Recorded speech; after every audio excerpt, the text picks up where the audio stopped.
अस्सलाम वालेकुम बच्चों, welcome to PRC revision class fundamental of accounting. बिस्मिल्लाह पढ़ लें, दुरूद शरीफ पढ़ लें, फिर हम आगाज़ करते हैं। बिस्मिल्लाहिर्रहमानिर्रहीम। अल्लाहुम्मा सल्ली अला मुहम्मदिन व अला आलि मुहम्मदिन कमा सल्लैता अला इब्राहीम व अला आलि इब्राहीम इन्नका हमीदुम मजीद। अल्लाहुम्मा बारिक अला मुहम्मदिन व अला आलि मुहम्मदिन कमा बारकता अला इब्राहीम व अला आलि इब्राहीम इन्नका हमीदुम मजीद। रब्बि इश्रह ली सदरी व यस्सिर ली अमरी वहलुल उक़दतम मिन लिसानी यफ़क़हू क़ौली। रब्बि ज़िदनी इल्मा रब्बि यस्सिर वला तुअस्सिर व तम्मिम बिल खैर व बिका नस्तईन। अल्लाहुम्मा इन्नी अस्अलुका इल्मन नाफ़िअन व अमलन मुतक़ब्बलन व रिज़्क़न तय्यबा। रब्बी इन्नी लिमा अंज़लता इलैया मिन खैरिन फ़क़ीर। हम पढ़ रहे थे books of prime entry. Books of prime entry के अंदर साथ मैंने डिस्कशन की थी पोस्टिंग की, पोस्टिंग रूल्स। हमने ये देखा था कि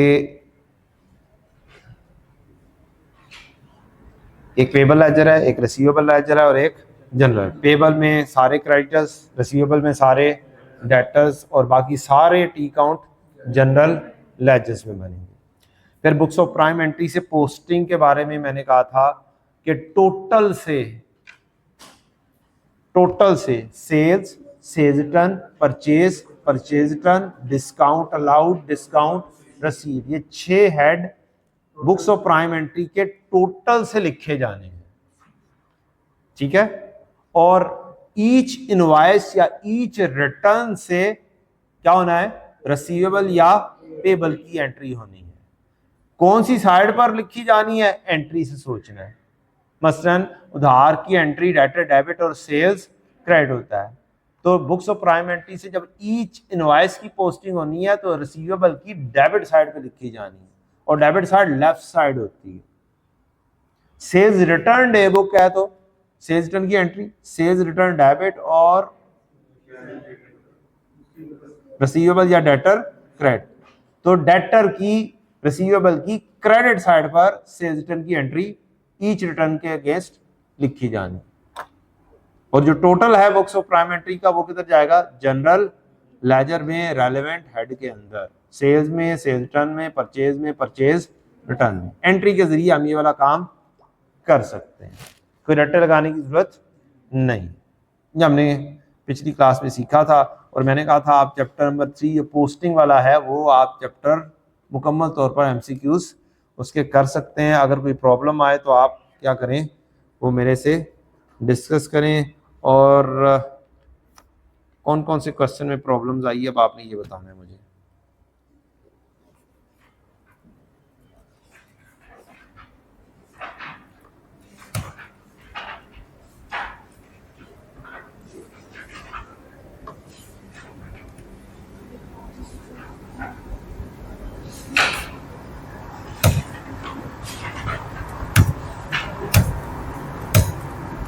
जी ये पोस्टिंग वाला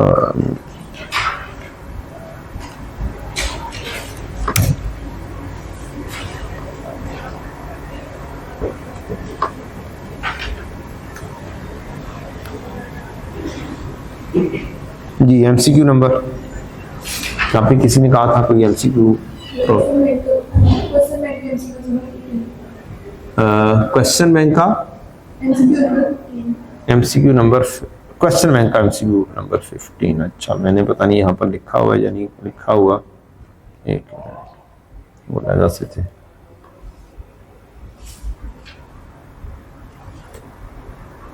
क्वेश्चन बैंक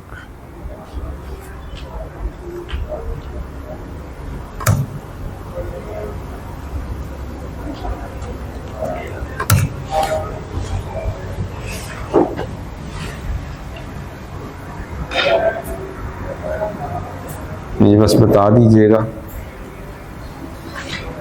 कि यही वाला है या कोई और है। ये जुहेब वाला जी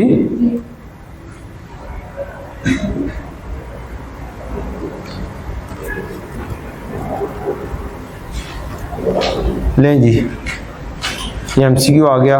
अच्छा, ये n/30 वाला डिस्काउंट्स की कहानियाँ, ये तो पूरी कहानी सिखाने वाली है। चलें, डिस्काउंट की कहानी पहले डिस्कशन करते हैं।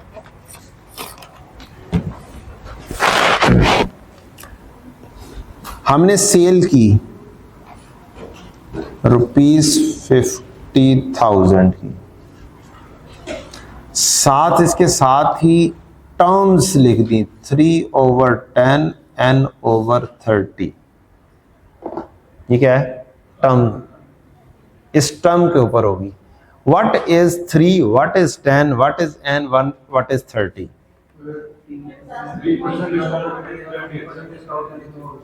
3% डिस्काउंट, इसका मतलब है 3% डिस्काउंट मिलेगा if paid with in 10 days, और n/30 नॉर्मल क्रेडिट पीरियड है 30 days का। ठीक है जी, पास भी लग गई। अच्छा, ये सेल की हमने 1 मार्च 26 को, अब की। अब यहां पर दो सिचुएशन हैं।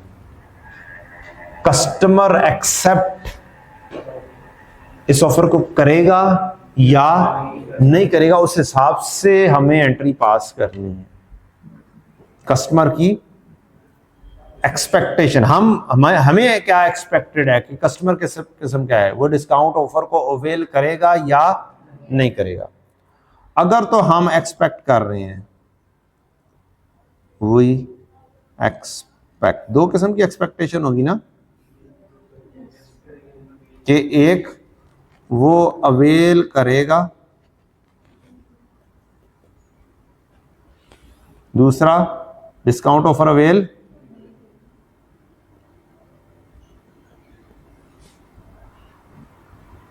वी एक्सपेक्ट डिस्काउंट ऑफर, बंदा अवेल करेगा और अवेल नहीं करेगा।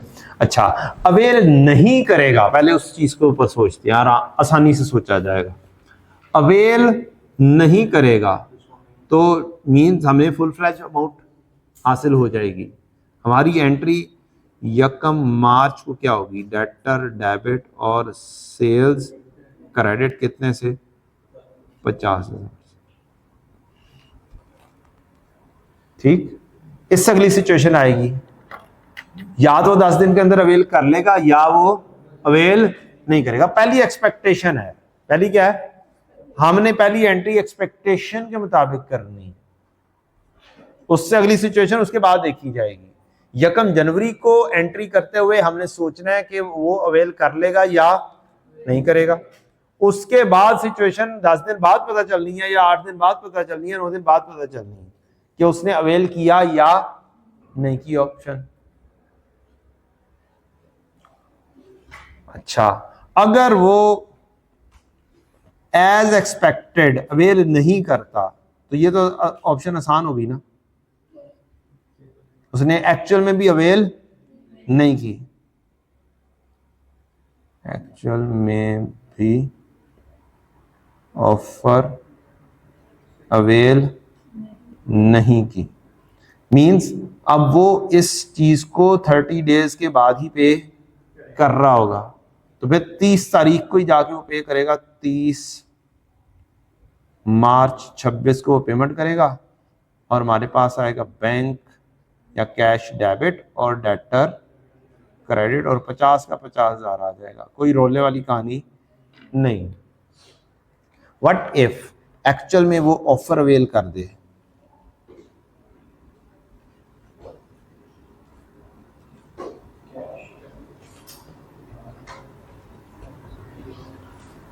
तो इसका मतलब वो 9 मार्च 26 को पेमेंट कर देगा। क्या करेगा? 9 मार्च को वो क्या करेगा? पेमेंट कर देगा। अब मुझे पेमेंट आएगी तो कितनी आएगी? बैंक में पैसे आएंगे, नेट ऑफ डिस्काउंट आएगा ना। क्या आएगा? नेट ऑफ डिस्काउंट आएगा। मैंने एक छोटी सी फार्मूला सिखाया था आपको आफ्टर डिक्रीज का, बिफोर डिक्रीज इंटू 1 - r। 50,000 रुपया लेना था, 1 माइनस कितने परसेंट डिस्काउंट है, 3% डिस्काउंट है। कितनी वैल्यू आई, 48,500 आ जाएगा। मैथ है, बहुत सारे तरीके हैं। एक तरीका उसमें से ये था कि अभी पैसे कितने आएंगे, नेट ऑफ डिस्काउंट पैसे आ जाएंगे 48,500। तो हमारे पास 48,500 आएगा। ठीक है, डेटर को तो मैंने कितना लिखा हुआ है, 50,000। अब उस 50,000 के अगेंस्ट ही उसने तो 48,500 दी है। तो मैं डेटर को क्या कर दूंगा, क्रेडिट पूरे 50,000 से करूंगा। यार मैंने 2 एंट्री भी सिखाई हुई है, या 2 एंट्रीज के जरिए करूंगा। तो डेबिट क्या हो जाएगा, 2 ऑप्शन सिखाई हुई हैं, 2 ऑप्शन, या डिस्काउंट अलाउड या रेवेन्यू या सेल्स। रेवेन्यू या सेल की बात है ना।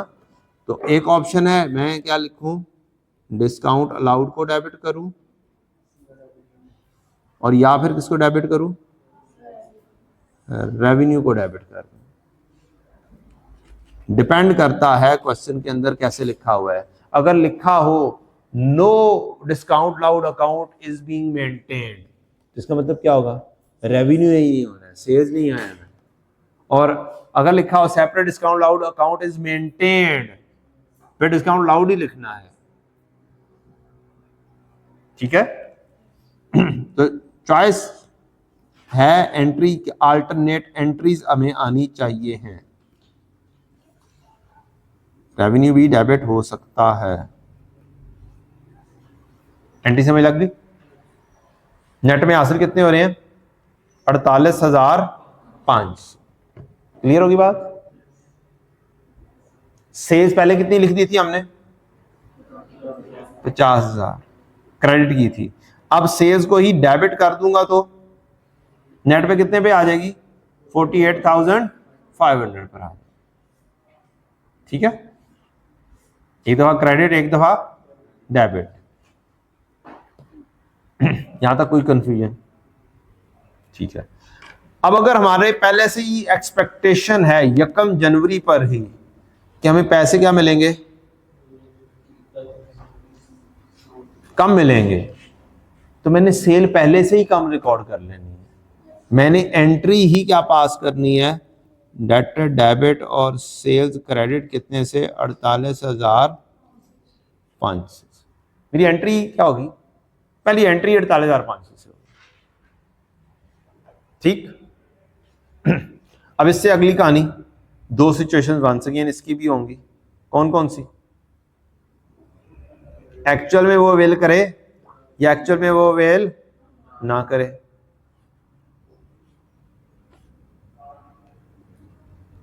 एक्चुअली अवेल्ड,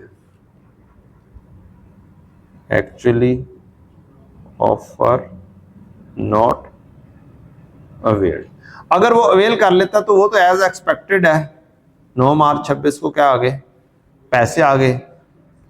बैंक डेबिट और डेटर क्रेडिट 48,500 से बुकिंग की हुई थी, 48,500 ही पैसे आ गए, बात खत्म। व्हाट इफ वो पैसे नहीं देता, ऑफर अवेल नहीं करता, फिर क्या, फिर पैसे कितने आएंगे, 50,000 पूरे आएंगे। कितने आएंगे, और हमने सेल्स क्या की हुई है, कम रिकॉर्ड की हुई है, ऐसे ही है। तो हमारे पास पैसे आएंगे फिर 30 मार्च 26 को, और पैसे पूरे 50,000 ही आएंगे। और सेल हमने पहले 48,000 से रिकॉर्ड की थी, अब क्या कर दो, 1,500 से मजीद रिकॉर्ड कर दो। डेटर हमने बुक किया था 48,500 से, उसे 48,500 से आउट कर दो। ये एक ऑप्शन है।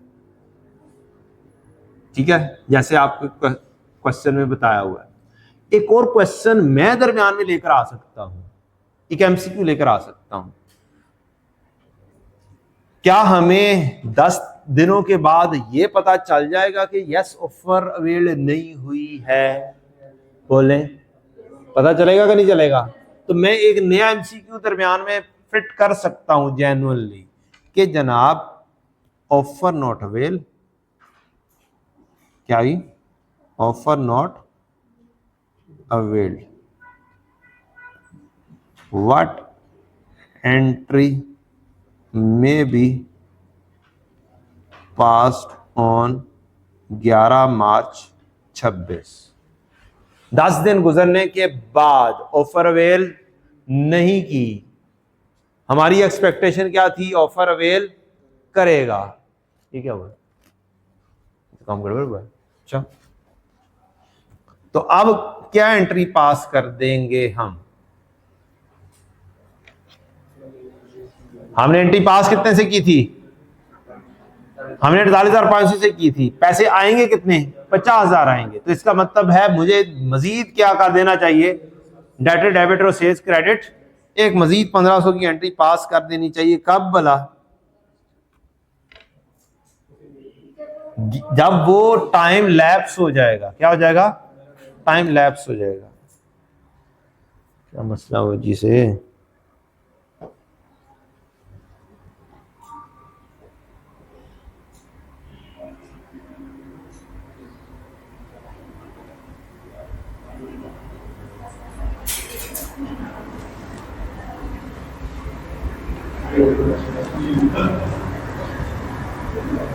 Actually offer not availed. तो एक तो है 30 मार्च को एंट्री बनाओ, सेल लिखो। दूसरी है पता चल गया पैसे कितने आने हैं, 50,000 ही आने हैं, तो फिर पॉसिबल है कि हम 11 मार्च को भी एंट्री पास कर दें और एंट्री बना दें डेटर डेबिट और सेल्स क्रेडिट, जितने से कम रिकॉर्ड किया उतने से मजीद रिकॉर्ड करें, और बाद में जब पैसे आए तो बैंक डेबिट और डेटर क्रेडिट करें, वो 50,000 पे मौजूद होगा। ठीक है, अब हम आ जाते हैं, ये सेल की पूरी कहानी है। क्या है, अब इस एमसीक्यू को भी देखते हैं, एमसीक्यू को करने के बाद फिर हम आगे बढ़ेंगे, इसकी बाकी की कहानियां देखेंगे। Zuhaib past goods, purchase goods on credit for 50,000 from Shadab. अब ये परचेज की कहानी है, अभी हमने कौन सी सीखी है, सेल की। चलें परचेज की कहानी भी सीखते हैं, फिर उसके ऊपर आऊंगा।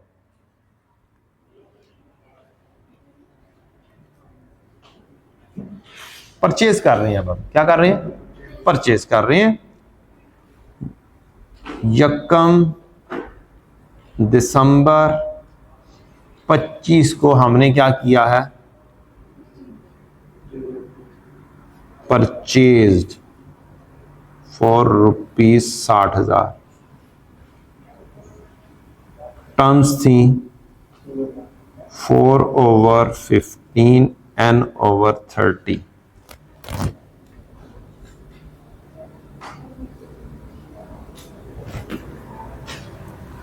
अब पहले हम सेल के अंदर हम एक्सपेक्ट कर रहे हैं कि कस्टमर क्या करेगा।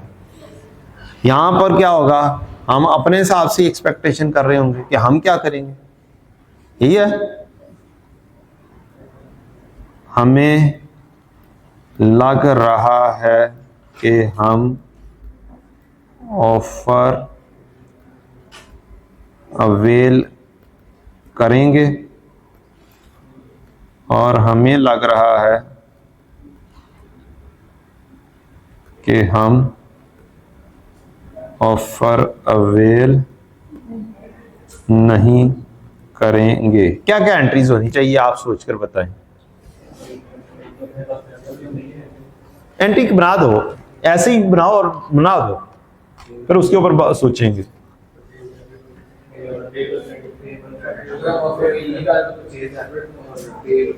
एंट्री देखी होनी है, वैल्यू फर्क होएगी क्या नहीं होगी, चेक करो, एंट्री बना के बताओ ना कि जी अगर हमें लग रहा हो कि जी अवेल करेंगे तो क्या होगा, और अगर हमें लग रहा हो कि अवेल नहीं करेंगे तो फिर क्या एंट्री बनेगी।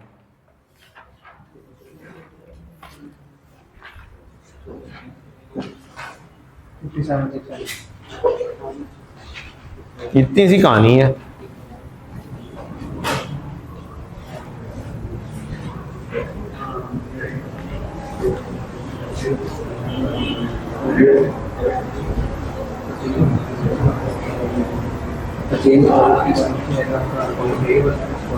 हमें लग रहा है कि हम ऑफर अवेल नहीं करेंगे, हमें लग रहा है कि हम ऑफर अवेल करेंगे।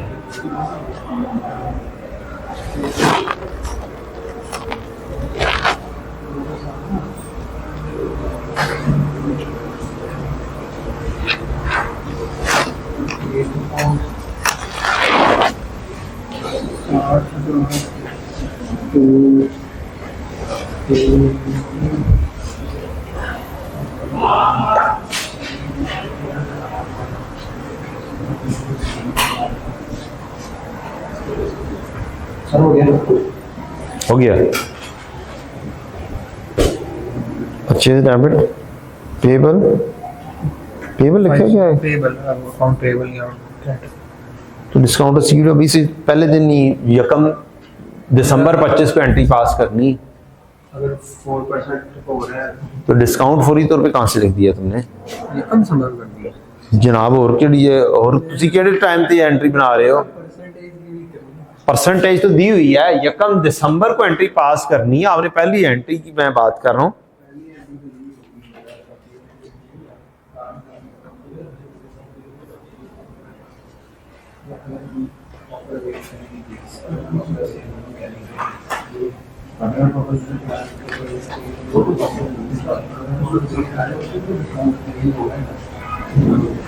और मेरा ख्याल है इस एरिया में से सिर्फ इसी एरिया में से लाजमी एक सवाल आ जाता होता पहले कभी दिए पेपर किसने दिए हो हाँ जी आए हुए इस तरह के सवाल पेपर इस तरह का एक अक्सर आता है ना एक आता है अक्सर आता है कभी किसी को परचेज का कभी सेल का कभी कोई सिनेरियो कभी कोई सिनेरियो 3-4 सिनेरियो हैं है ना और पहले करेक्शन ऑफ एरर नहीं था अब करेक्शन ऑफ एरर भी साथ शामिल हो गया हुआ कि उसने ये किया और एक्चुअल में ये होना था और अब क्या रेक्टिफाइंग एंट्री क्या होगी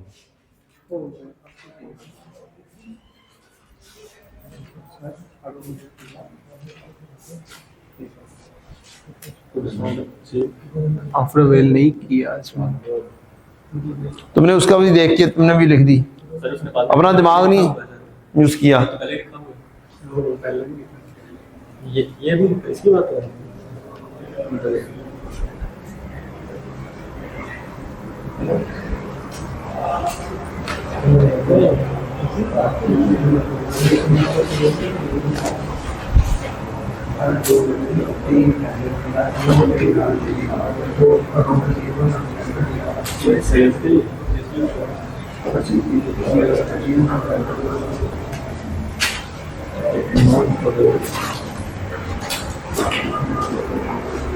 आई क्या ना बिल्कुल सही आउट करता है हमें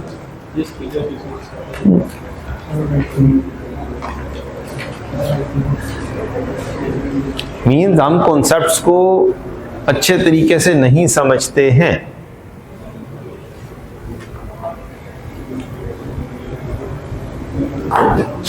होगी हाँ क्या होगी नहीं तो परेशान होने वाली कौन सी बात है गलत हुई होगी ना इस वक्त बैठे हुए सारे बच्चों ने गलती की हुई है ऐसे सोचते होते हैं डेबिट केड़ा है तो क्रेडिट केड़ा है ये कौन सी तारीख पे एंट्री है एंट्री डेट लिखो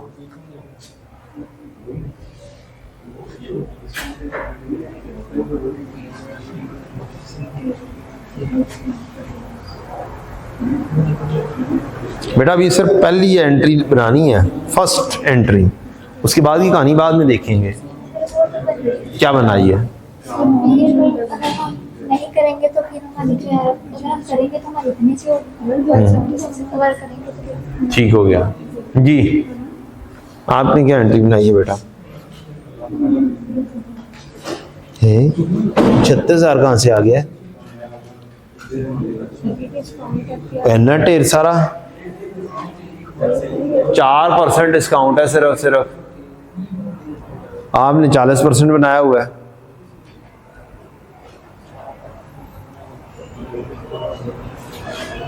.04 होता है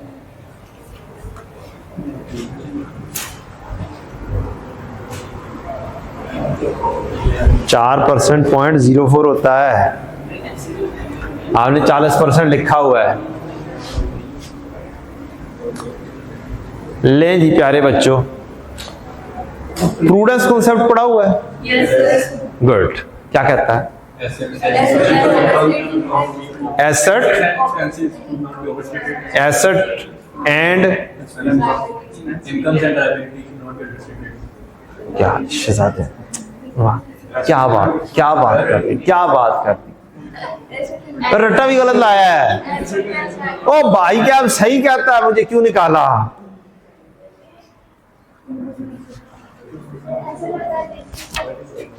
asset and should not be, asset and liability मेरे हाथ जुड़े ने। मैं आज एक तरीकाकार बताने लगा हूं याद रखने का, जिंदगी में भूलना नहीं है। ये बताओ डेबिट एंड क्रेडिट बराबर होते हैं, हर एंट्री में बराबर होते हैं। प्रूडेंस कॉन्सेप्ट में भी एक डेबिट पिक करना है, एक क्रेडिट पिक करना है, एक स्टेटमेंट ऑफ फाइनेंशियल पोजीशन से पिक करना है, एक प्रॉफिट एंड लॉस से या स्टेटमेंट ऑफ कॉम्प्रिहेंसिव इनकम से पिक करना है। एसेट की नेचर डेबिट है, तो इसके साथ ही प्रॉफिट एंड लॉस से क्या चीज पिक करो? क्रेडिट। क्रेडिट में कौन सा एलिमेंट आएगा? इनकम। ठीक है, एक इसका कॉम्बिनेशन है। दूसरा डेबिट में क्या बच गया? एक्सपेंस बच गया। अब स्टेटमेंट ऑफ फाइनेंशियल पोजीशन मैंने कहा एक आइटम उधर से एक आइटम उधर से है, ये नहीं है कि ये ऐसे ही बनानी है। एक item statement of financial position की, ये यहां पे लिख देता हूं, स्टेटमेंट ऑफ फाइनेंशियल पोजीशन, ये प्रॉफिट एंड लॉस। अब एक आइटम एक्सपेंस है जो कि क्या है? डेबिट है, ये प्रॉफिट एंड लॉस से आ गई, तो बैलेंस शीट से क्या आएगी? लायबिलिटी आएगी। ये कॉम्बो बनाना है। Asset and income should not be over stated, should not be overstated. Expense and liability should not be, अब याद रह जाएगा? अब बोले याद रह जाएगा? अब भूलना नहीं है। Asset and income should not be overstated. Expense and liability should not be understated. अच्छा, अब जो हमने ये टॉप पर एंट्री पास की है, इसका लिंक एसेट से है या नहीं है? एसेट से है ना, और इनकम से है, दोनों से है। बोले अगर मुझे लग रहा है कि मेरा कस्टमर ऑफर अवेल कर लेगा, तो अगर मैं फुल वैल्यू के साथ ही लिख देता हूं 50,000 के साथ, तो क्या एसेट ओवरस्टेट हो जाएगा? इनकम भी ओवरस्टेट हो जाएगी? अब बोले हो जाएगी या नहीं हो जाएगी? हो जाएगी। इसी लॉजिक को यूज कर कह लें, हमने कहा कि जनाब फौरी तौर पे क्या करते हैं, अगर हमें एक्सपेक्टेशन है कि पैसे नहीं मिलेंगे, कम मिलेंगे, तो हम बुक की क्या करें? कम करते हैं। हाँ, बाद में देख लेंगे, अगर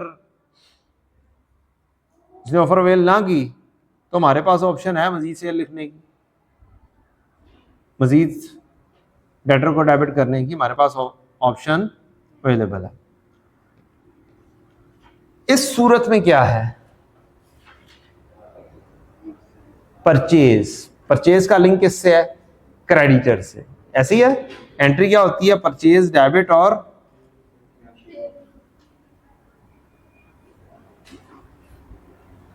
पेबल या क्रेडिटर, क्रेडिट होंगे। ये लायबिलिटी में आ गया। अच्छा, अमाउंट कितनी है? 60,000 की। अगर मुझे लग रहा है कि हम खुद ऑफर अवेल करेंगे, ये तो हमें अपने बारे में ही लग रहा है, क्या हमने ऑफर अवेल कर ली हुई है? क्या हमें कम खर्चा पड़ा है? अगर मैं कम वैल्यू के ऊपर लिख देता हूं परचेजेस, तो परचेजेस क्या एक्सपेंस है? बोले परचेज क्या एक्सपेंस है, और दूसरी साइड पे क्या लायबिलिटी है। तो फिर क्या अगर मैं कम पे लिखता हूं तो फिर क्या ये अंडरस्टेट हो जाएगी? बोले हो जाएगी क्या नहीं होगी? हो जाएगी। प्रूडेंस से क्या हम आउट हो जाएंगे? बोले हो जाएंगे कि नहीं होंगे? तो लिहाजा परचेज के केस के अंदर भावें सानू लगता पाया कि असी ऑफर अवेल करांगे, तो भावें लग रहा है कि ऑफर अवेल नहीं करेंगे, हम फुल वैल्यू के साथ ही परचेजेस रिकॉर्ड करेंगे। परचेज के केस में चाहे हमें लग रहा है कि ऑफर अवेल करेंगे, चाहे लग रहा है ऑफर अवेल नहीं करेंगे। हम क्या करेंगे, फुल वैल्यू के साथ ही एंट्री पास करेंगे। एंट्री पास ही होनी है, परचेज डेबिट पेबल क्रेडिट। ठीक, तो आप अपनी गलती को मार्क करें, जो आप नेट करके कर रहे हैं ये फुल वैल्यू के साथ ही पास होगी। परचेजेस डेबिट और पेबल क्रेडिट दोनों सूरतों में यही वाली एंट्री होनी है। इस सूरत में भी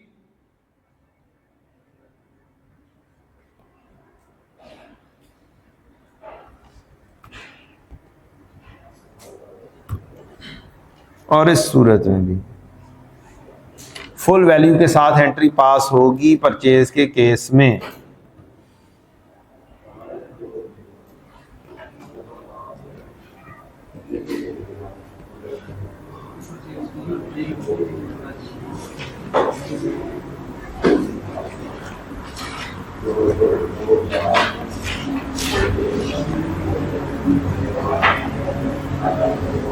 इससे अगली कहानी जरूर आगे चलेगी कि आगे चल के क्या ऑफर एक्चुअल में अवेल कर ली या नहीं की। पहली एंट्री किससे होगी, फर्स्ट एंट्री तो यही होगी, परचेज डेबिट और पेएबल क्रेडिट 60,000 से, फुल वैल्यू के साथ 1 दिसंबर 25 के ऊपर। अब 15 दिन की ऑफर है। अगली कहानी आएगी ऑफर अवेल्ड या ऑफर नॉट अवेल्ड।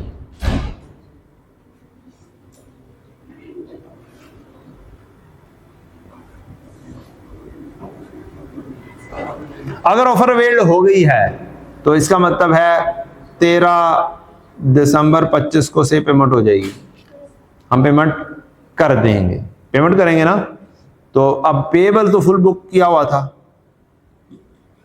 फुल के साथ ही क्या करोगे, डेबिट कर दोगे। बैंक कम के साथ क्या करोगे, क्रेडिट करोगे। आफ्टर डिक्रीज का फार्मूला लगा के बताएं, 60,000 इंटू 1 माइनस 0.04 कितनी पेमेंट होगी, 57,600 और 2400 क्या आएगा, क्रेडिट होगा। 2400 क्रेडिट किस किस चीज को कर सकते हो, डिस्काउंट रसीद, दूसरी ऑप्शन परचेज को क्रेडिट करो। किसको, परचेज को क्रेडिट करोगे। पहले परचेज ज्यादा बुक हो गई थी, अब परचेज को कम करने के लिए क्या कर देंगे, क्रेडिट कर देंगे। या फिर दूसरी ऑप्शन डिस्काउंट रिसीव्ड की है। दो ऑप्शन है। अगर ऑफर क्या हो गई, अवेल हो गई। अगर ऑफर अवेल की नहीं तो इसका मतलब है 30 दिन हम इंतजार करेंगे पेमेंट करने में और एंट्री पास करेंगे 30 दिसंबर 25 को, और फिर एंट्री होगी पेबल डेबिट और बैंक क्रेडिट। अब फुल वैल्यू के साथ क्या हो जाएगी, पेमेंट हो जाएगी। बात क्लियर हुई है? सारी कहानी पूरी की पूरी कहानी अब मैंने डिस्कस कर दी है। परचेज के केस में हमेशा किस वैल्यू से बुकिंग होनी है, फुल वैल्यू से। बाद में देखेंगे ऑफर अवेल हुई है या नहीं हुई। सेल के केस में पहले से ही देखोगे कि वो ऑफर अवेल कर तो नहीं लेगा। अगर आपको शक हो कि वो ऑफर अवेल कर लेगा तो बुकिंग ही क्या करो, कम से करो। क्यों भला, प्रूडेंस कह रहा है, प्रूडेंस क्या कह रहा है, asset should not be, income should not be overstated. तो हमने ओवरस्टेट नहीं किया, हमने कम वैल्यू के साथ लिख लिया। बाद में चल के पता चला कि ऑफर अवेल हो गई है, बस पहले से कम पे लिखा हुआ। लेकिन अगर ऑफर अवेल नहीं हुई तो मजीद वैल्यू के साथ क्या कर देंगे, सेल रिकॉर्ड कर देंगे जो हमने कम लिखी थी। क्लियर? अब आते हैं सवालों की तरफ। इस जैसे 2-3 सवाल हैं। Zuhaib purchase goods on credit for 50,000 from Shadab on 21 January 22। Date बड़ी इंपॉर्टेंट है। फिर ये चीज इंपॉर्टेंट है, परचेज कर रहे हो या सेल कर रहे हो, और सिचुएशन वो कौन सी जगह तक लेकर जा रहा है ये भी देखना पड़ता है। पहली कहानी परचेज कर रहा, ठीक है। दूसरी किस डेट पर कर रहा है, टर्म्स, तीसरी है ये टर्म्स, 2% डिस्काउंट है 10 दिन के अंदर अंदर अगर पेमेंट हो जाए तो। He settle his account by paying cheque on 3 February 22। उसने ऑफर अवेल नहीं किया, की है 10 दिन के अंदर अंदर बन रहा है, 12 दिन मान रहे हैं, 21, 22, 23, 24, 25, 26, 27, 28, 29, 30, 31, 1 है फरवरी तो अगले आगे है एक, तो 10 दिन तो गुजर गए हैं, 31 तारीख तक ही 10 दिन खत्म हो जाते हैं। उसने काफी सेफली 3 दिन आगे रखे हैं। 21 को खरीदा, 22 से गिनना शुरू करते हैं, 22, 23, 24, 25, 26, 27, 28, 29, 30, 31 और खरीदा कर दो ये तो 21 जनवरी को खरीदा है ना, जनवरी से आगे चलोगे कि फरवरी में छलांग लगा दोगे? और जनवरी से फरवरी से 28 है तो फरवरी तो नहीं है, शुरू कर देना ना, खरीदा कब है वहां से आगे चलना है। तो 31 जनवरी पे 10 दिन पूरे हो गए हैं। 1 फरवरी, 2 फरवरी, 3 फरवरी को उठा के उसने क्या किया, चेक पे कर दिया। And purchase further goods on credit 20,000 on 20 February on same terms. उसने account, he settled his account by paying cheque on 3 February. अब सवाल क्या है, what were the opening and closing balance of Shadab account in payable ledger for February 2022। Opening और closing क्या होगा फरवरी 22 का? ठीक, इसका मतलब है फोकस क्या हो रहा है, ओपनिंग और क्लोजिंग बैलेंस मींस डेटर का अकाउंट चाहिए। क्या चाहिए? डेटर का अकाउंट, बोले नहीं सॉरी क्रेडिटर का अकाउंट, क्रेडिटर का अकाउंट चाहिए ना। परचेज किया तो क्रेडिटर का अकाउंट ही का ओपनिंग क्लोजिंग होगा ना, परचेज का तो नहीं हो सकता। तो क्रेडिटर का अकाउंट बना दें। क्या करें, यहां पे हम बनाते हैं क्रेडिटर का अकाउंट। पहले जनवरी का बनाएंगे। जनवरी में बताएं फुल वैल्यू के साथ एंट्री होगी कि नहीं? बोले फुल वैल्यू के साथ होगी, ठीक है। क्या एंट्री बनेगी? Purchase debit payable credit full value के साथ होगी।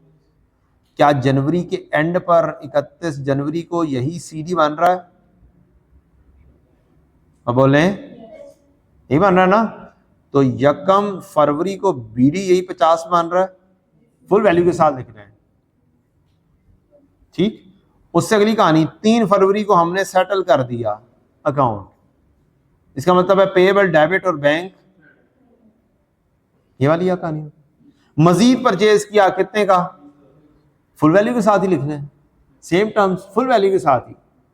20 फरवरी को हमने फिर से एंट्री पास की, परचेज डेबिट और पेएबल क्रेडिट, यही लिखेंगे कितने के साथ?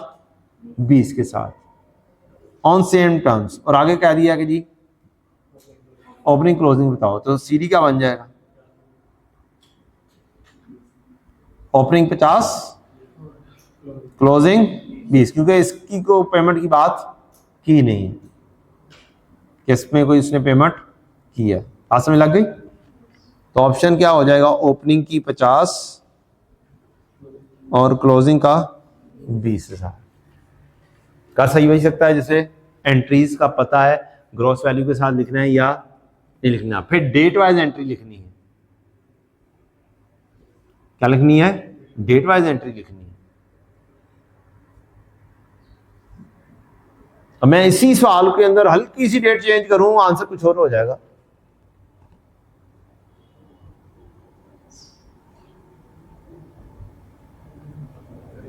मैं सेटल ही जनवरी में कर देता हूं, फिर मैं सेटल ही जनवरी में कर देता हूं, फिर ओपनिंग 0 हो जाएगा। क्या हो जाएगा? ओपनिंग 0 हो जाएगा, क्लोजिंग 20 पे आ जाएगा। सर इसकी डेट चेंज करूं, 3 फरवरी की बजाय क्या लिख दूं? 31 जनवरी लिख दूं,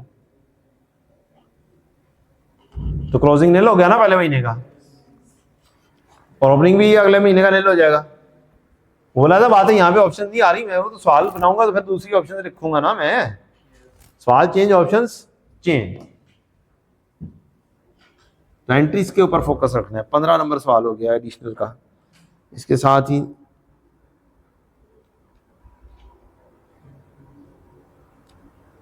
और कोई एन ओवर वाला सवाल और कौन सा है? एक ये आ गया, एक ही शामिल किया और कोई सवाल कि बच्चों?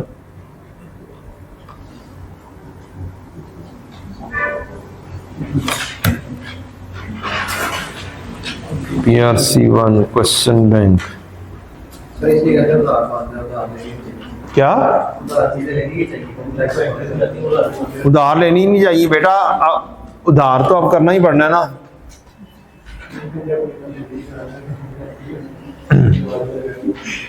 लें जी, ये मुझे नहीं पता कौन से चैप्टर का सवाल है। चैप्टर नंबर 2 का है, बुक्स ऑफ प्राइमेट्री में ये वाला सवाल 16 नंबर, चैप्टर नंबर 2 का।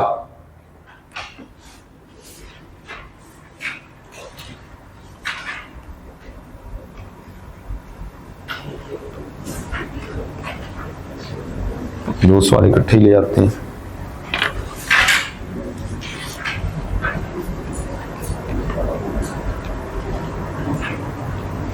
शायद मेरे उसके अंदर भी आ ही जाएगा ये, फिर भी अभी मैं ले आता हूँ। ओ यार, ये दरमियान में वो आ जा रहा है, आ गया ना, गलत हो गया ना, हद्दी हो गई है।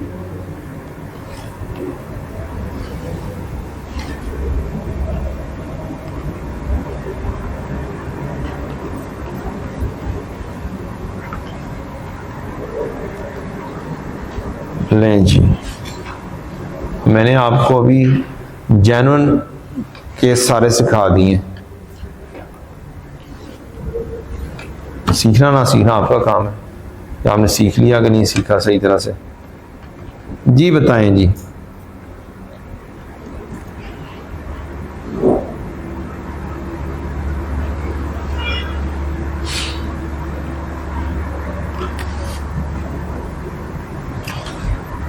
रिक्वायरमेंट सबसे पहले पढ़ा करें। क्या किया करें? एमसीक्यू भी कर रहे हो ना, क्या किया करो? रिक्वायरमेंट पहले पढ़ा करो। रिक्वायरमेंट कहाँ से मिलेगी? जो ऑप्शन ही उससे पहले मिलेगी। अगर आप पहले से ये पढ़ोगे ना, तो फिर उसके हिसाब से क्वेश्चन पढ़ोगे और आपका टाइम कम कंज्यूम होगा। आप लोग क्या करते हो? आप शुरू यहां से करते हो। ऐसे है कि नहीं है? यहां से नहीं शुरू करना। कहां से शुरू करना है? ये ऑप्शन से जस्ट ऊपर क्वेश्चन है। 90% सवालों में ऐसे होता है। What is the amount of net purchases and cash paid to the wood world? Question पता चल गया? नेट परचेजेस की वैल्यू और कैश पेड की वैल्यू आपने ढूंढनी है। अब आप फोकस होकर सवाल को पढ़ोगे। इस सवाल में क्या लिखा है? Insaf limited is in deals in wood doors and it purchases 50 wood doors from wood world and those are per door। कितने के हो जाएंगे? 1 लाख रुपए। 50,000 अब 2,000 ऑन 10 जनवरी 22। डेट आ गई। डेट क्या आई? 10 जनवरी 22। टर्म्स वर 5/10 and 5% डिस्काउंट अगर 10 दिन के अंदर अंदर पेमेंट हो जाती है। N/20 नॉर्मल क्रेडिट टर्म्स 20 दिन का। 5 defective doors were return on 12 January 2022। 5 door वापस भेज दीजिए। कब? 12 जनवरी को। Insaf limited settled their account on 15 January 22। अब बताएं, 50 खरीदे थे, 5 वापस कर दिए, तो नेट रह कितने गए? नेट कितने रह गए? 45। हर एक 2,000 का है, तो नेट वैल्यू कितनी बनी? 90,000। ऐसे भी कैलकुलेट हो सकती है, या फुल वैल्यू परचेज की निकालो, फिर परचेज रिटर्न की निकालो, फिर नेट कर दो। ऐसे भी हो सकती है। तो नेट परचेजेस 45 की है वुड गर्ल्स, और हर एक 2,000 का, तो 90,000 हो गया। अब 90,000 आप इसमें से ढूंढो, इसमें एक ही है क्या है? पेपर में भी एक ही आएगी ना जी ना, ऐसे नहीं होना चाहिए ना, ये नहीं होता। इसलिए कहता हूं कि जी पहले क्या करो, फोकस होकर अपना आंसर निकालो, ऑप्शन देखे बगैर। अभी वक्त है, हम ये काम कर सकते हैं, ठीक है। 90,000 की ऑप्शन एक ही है, दो थी तो सोचना पड़ना था ना। अब आपको देखना है पेमेंट कितनी है। अब तो आपने करना ये ऑप्शन है गई, पेमेंट कितनी की। क्वेश्चन ये है कि उसने क्या डिस्काउंट अवेल किया है या नहीं किया। 10 जनवरी को खरीदा, पेमेंट कब की है? 15 जनवरी, within 10 days offer availed. तो आफ्टर डिक्रीज का फार्मूला जरा लगा दें, क्या लगा दें? आफ्टर डिक्रीज का फार्मूला लगाएंगे तो डायरेक्टली कैश आ जाएगा, कितना पैसे पे किया है, आएगा कि नहीं आएगा। 90,000 मालूम कर लिया हुआ है, 90,000 इंटू 1 माइनस कितने परसेंट डिस्काउंट है? 5%। 5% को 0.05 लिखोगे, क्या बात जाके कर लो, जो मर्जी करो, यहां पे तो नहीं, क्लास का डायग्राम खराब ना करें बस। हाँ जी 85,500 आ गया। तो ये वाला कहानी मैं इसको स्टेटमेंट फॉर्म वाली कहानी कह देता हूं, कह दें एक्चुअल में कैलकुलेशन है, एक्चुअल में बैक एंड पे नॉलेज है, सारा जनरल एंट्रीज वाला नॉलेज है, लेकिन क्या है, सिंपल बात कही है इसने, जनरल एंट्री नहीं करनी, कोई कुछ नहीं करना। अगला सवाल, super store sold goods to Nova Enterprises. अब ये ऊपर वाला किससे रिलेटेड था? परचेज से। ये वाला किससे रिलेटेड है? सेल के अंदर दो ऑप्शन जेल में रखनी है, वो ऑप्शन अवेल करेगा या अवेल नहीं करेगा, उसके हिसाब से चलना है। एक्सपेक्टेशन क्या है? Sold goods 50,000, terms 5 and 30 on 1 January 22। Super store expected, ये वाली बड़ी इंपॉर्टेंट कहानी, that Nova Enterprises shall avail the discount. Nova Enterprises settles their account on 8 January 22। 8 January, 8 दिन के अंदर अंदर। What journal entry will be passed in the books of Superstore on 8 January 22? 8 जनवरी को क्या एंट्री पास होगी?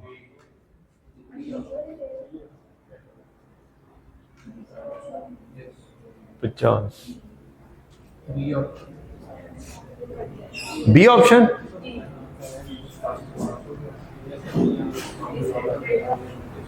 डेल्टा, कोई बी कह रहा है, कोई डी कह रहा है, डी।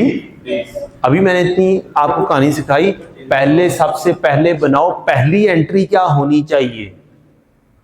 आप लोगों ने पहली एंट्री बनाई नहीं, अन्यवाद भी बोले जा रहे हो।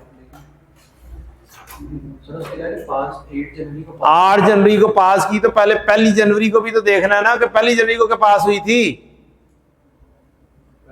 कि पहली जनवरी की एंट्री देखे बगैर ही एंट्री पास कर देंगे।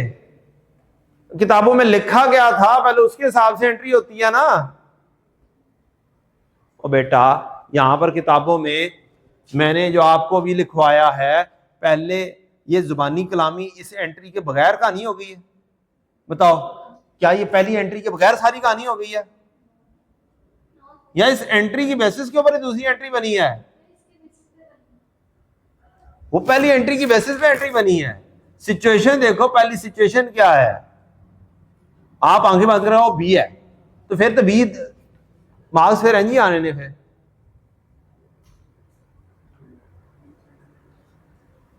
फिर तो मार्क्स फेल वाले आने ही आने हैं।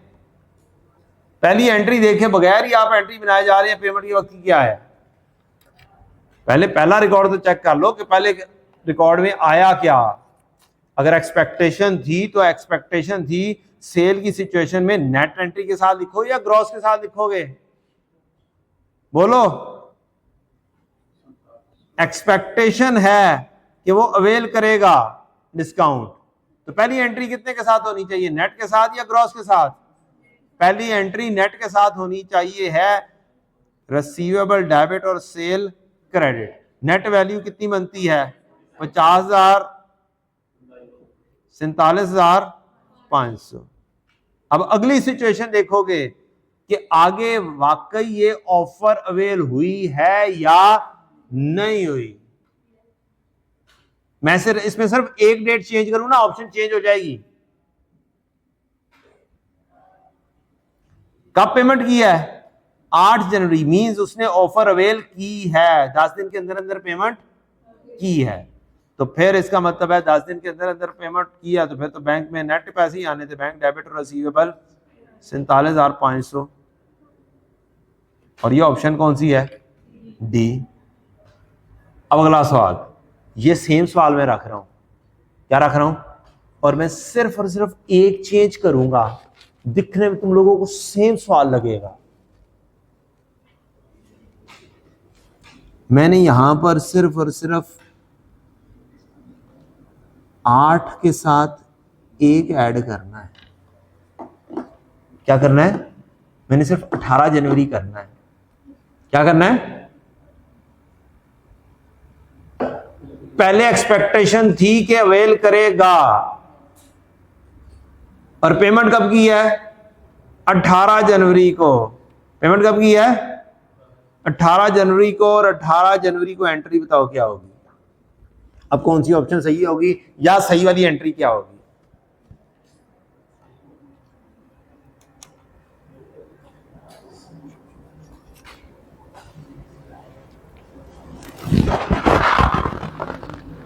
हमें सही वाली एंट्री चाहिए कि 18 के साथ नहीं। ऑप्शन में नहीं देखो ना, क्या पता ऑप्शन में वो हो ही ना, क्या पता वो ऑप्शन में हो ही ना। सवाल यही है, मैंने सिर्फ और सिर्फ एक चीज चेंज किया। क्या? 8 तारीख की बजाय क्या लिख दिया है? 18। सवाल सेम लग रहा है आप लोगों को? और अगर कोई मेरे जैसा बंदा बना रहा होगा ना, तो 2 सवालों के अंदर सेम ऑप्शन रखेगा। मेरे जैसा बंदा से मुराद है, मैं चार्टर्ड अकाउंटेंट हूं, तो पेपर बनाने वाले भी कौन से होंगे? चार्टर्ड अकाउंटेंट होंगे। अकाउंटिंग उनकी रग रग में बसी हुई है, तो वो पेपर या एमसीक्यूज किन से बनवाते होंगे? चार्टर्ड अकाउंटेंट से बनवाते होंगे। और उनकी रग रग में ऐसी चीजें शामिल हैं कि बच्चा जिसका कॉन्सेप्ट सही है वही कर सही कर सके, दूसरा बंदा तो जल्दी में ठाक करेगा, बिस्मिल्लाह पढ़ के लगाएगा, सही हो गया तो हो गया, नहीं थे गया। ये क्या हुआ? सवाल से तो अनुदान ही याद है।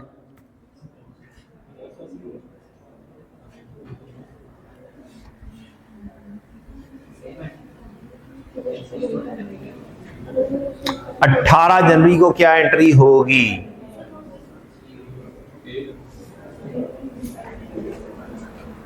यहां पे लाजमी नहीं है कि लिखी हो, लाजमी नहीं है कि यहां पे लिखी हो। 40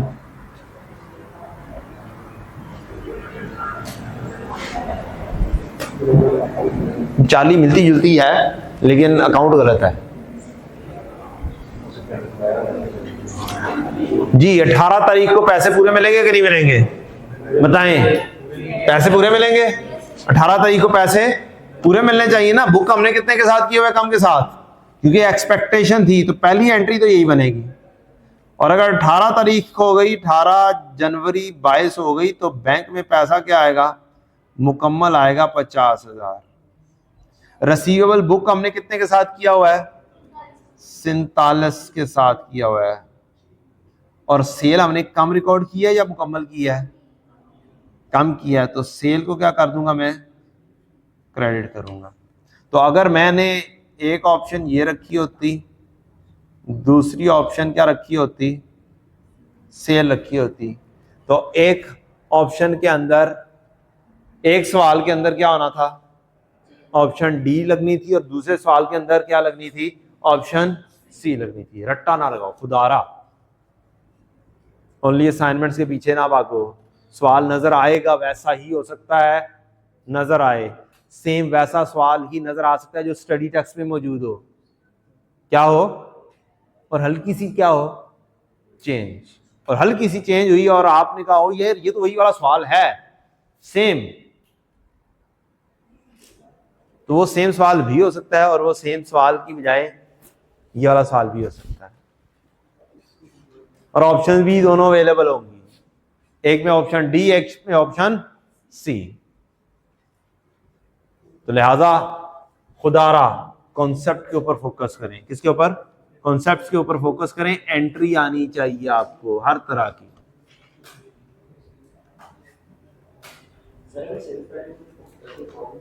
क्या? अगर सेल्स होनी क्रेडिट चाहिए है, कोई प्रॉब्लम नहीं है कि सेल तुसी पहले लिख के सेल क्रेडिट लिख दी है, बैंक बाद में डेबिट लिख दिया है, फिर रिसीवेबल क्रेडिट लिख दिया है, तो ये तरतीब कोई मसला नहीं है, लेकिन डेबिट एंड क्रेडिट सही जगह पे होने चाहिए। सेल्स क्रेडिट की थी कि डेबिट की थी? ठीक है, किधर लिखी है? सेल्स को आपने पहले सोचा क्रेडिट, फिर नोवा को सोचा क्रेडिट, फिर बैंक को सोचा। हाँ तो सही है, कोई इशू नहीं, दैट्स नॉट अ इशू कि आपने पहले क्या लिख दिया।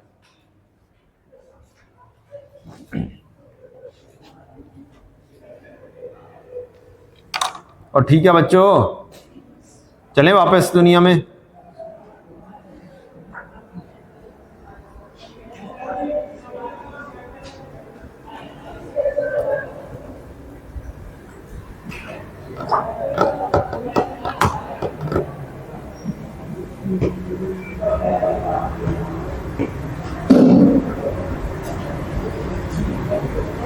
काम है, काम कर रहा है सर मेरा।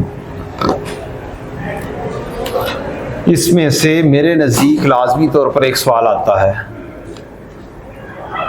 ये N/30 और ये वाली चीज़ें एक हिसाब से एक सवाल मस्त है। कौन से लेवल पे कौन सा सवाल आएगा ये नहीं कहा जा सकता। ओरिजिनल एंट्री क्या होनी थी, क्या की, करेक्शन ऑफ एरर भी आ सकता है। क्या आ सकता है? करेक्शन ऑफ एरर भी आ सकता है। कैसे आ सकता है? जितनी देर बात करते हैं जितनी देर ये कॉपी करता है। मैंने भी 50,000 की सेल की थी। नेट वैल्यू पर अगर एक्सपेक्टेशन है तो नेट वैल्यू के ऊपर लिखनी चाहिए। बोले साथ साथ बोलोगे, नेट वैल्यू पे लिखनी चाहिए। सेल की है मैंने, क्या किया है? सेल किया है, क्या मुझे नेट पे लिखनी चाहिए? लिखनी चाहिए। मैंने ग्रॉस पे लिख दी। What rectifying entry I have to make?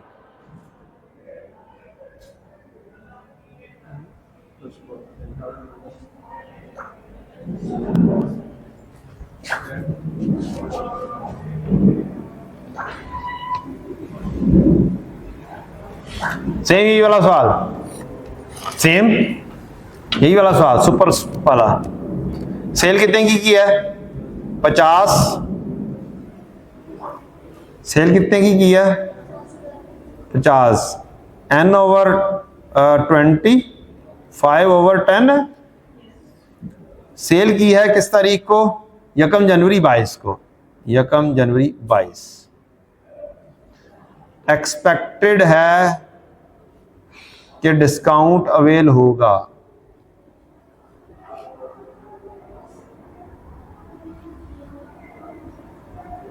Accountant recorded sale on gross value. Rectifying entry क्या होगी?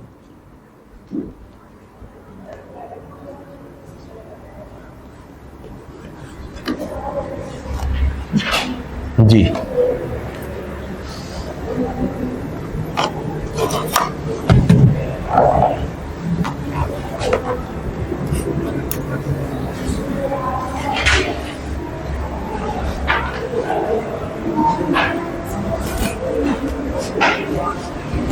बड़ी आसान सी है।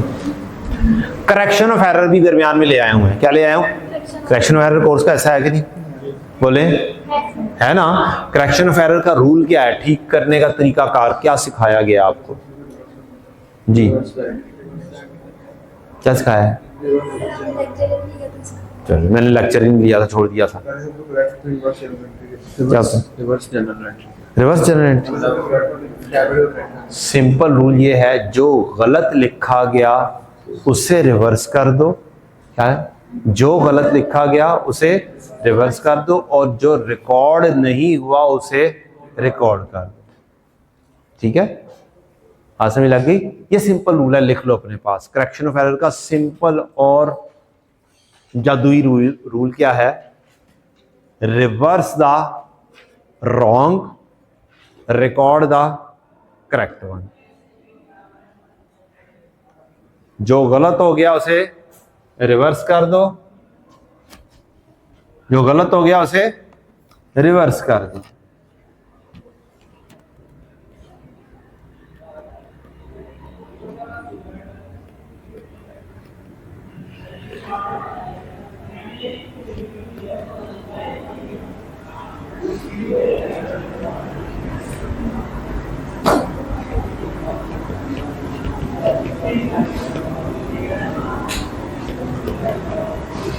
ये रेक्टिफाइंग एंट्री का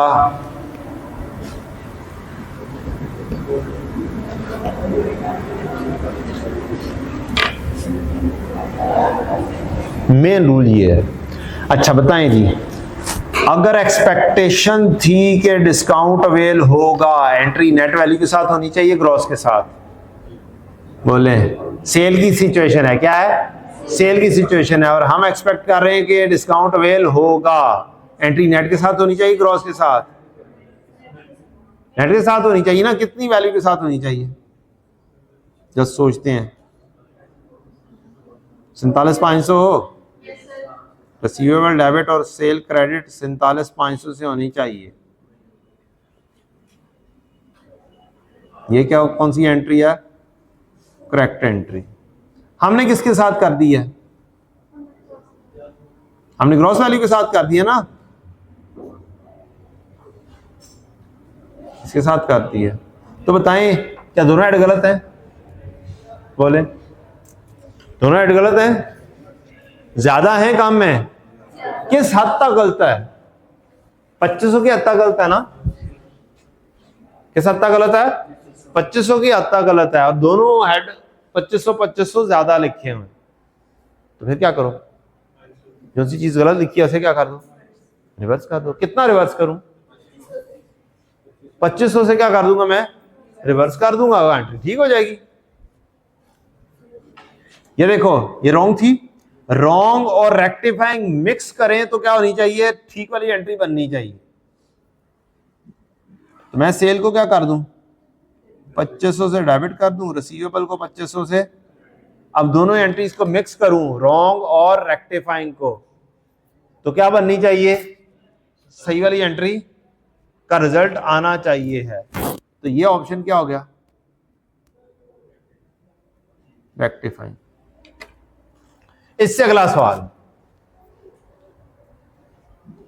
इससे अगला सवाल जो आई कैप का फेवरेट है, वो ये है कि इस गलत एंट्री करने, दो सवाल बोलने लगा हूं, अब आपने दोनों का डिफरेंस मुझे बताना है।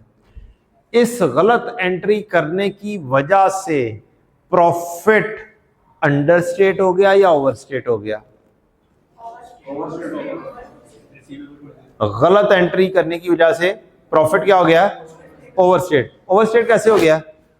इनकम में जाना था 47,500, इनकम में गया 50, तो इसका मतलब है ओवरस्टेटेड बाय 2500। रेक्टिफाइंग एंट्री से ही पता चलेगा, ओवरस्टेटेड बाय 2500। अच्छा, अगली बात, वो ओवरस्टेट कर दिया हुआ है अकाउंटेंट ने, ठीक है।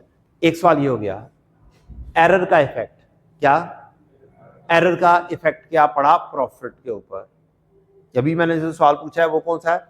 एरर के ऊपर इफेक्ट। लिख लो, एरर का इफेक्ट ऑन प्रॉफिट।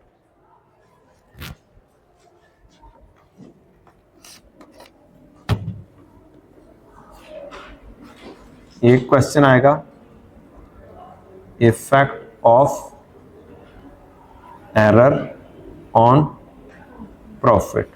इसकी ऑप्शन में ना आपको अंडरस्टेटेड या ओवरस्टेटेड के अल्फाज मिलेंगे, ठीक है।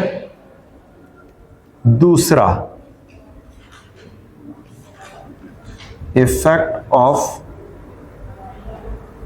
Correction on profit. Effect of correction, correction क्या होगा? रेक्टिफाइंग एंट्री का इफेक्ट क्या पड़ेगा? प्रॉफिट पर। इसमें जो आपको अल्फाज मिलेंगे इंक्रीज बाय और डिक्रीज बाय के मिलेंगे कि आपका प्रॉफिट अब बढ़ जाएगा एंट्री करने से या कम हो जाएगा। अभी जो आपने सवाल किया उसमें क्या हुआ? प्रॉफिट ओवरस्टेट हुआ था। अब रेक्टिफाइंग एंट्री, करेक्शन करने से प्रॉफिट क्या होगा? बोले कम होगा ज्यादा होगा? कैसे पता चला? प्रॉफिट ज्यादा है तो अच्छा, तो हमने इसको कम कर दिया है, प्रॉफिट कम, डिक्रीज बाय 2500 हो जाएगा, ऐसे ही है। अच्छा, ये ऑप्शन सही वाली है। अब इसका दूसरा तरीका कार सिखाने लगा हूं। क्या सिखाने लगा हूं? आपने रेक्टिफाइंग जर्नल एंट्री बनाई और वो थी सेल डेबिट और रिसीवेबल क्रेडिट, ठीक है। प्रॉफिट की नेचर क्या होती है? बोले क्या होती है? क्रेडिट होती है। क्या होती है? क्रेडिट है। क्या मैंने फिक्रा बोला हो आपके साथ? क्रेडिट में क्रेडिट ऐड होता है और डेबिट लेस होता है, बोला कि नहीं बोला? पिछले 3-4-5 दिनों में ये बोला हो मैंने। और डेबिट में डेबिट ऐड होता है और क्रेडिट लेस होता है। तो प्रॉफिट की नेचर क्या है? क्रेडिट है। मैंने प्रॉफिट एंड लॉस वाले हेड को क्या किया है? डेबिट किया है। क्या किया है? डेबिट किया है। तो डेबिट करने से प्रॉफिट क्या होगा? क्या होगा? कम होगा, डिक्रीज बाय हो जाएगा। लॉजिक समझ लगी? आप दोनों सवालों को इस अंदाज से सोच सकते हो रेक्टिफाइंग एंट्री के जरिए। जो मैंने ऊपर 2 सवाल लिखे हैं, एग्जामिनर के फेवरेट सवाल हैं। क्या हैं?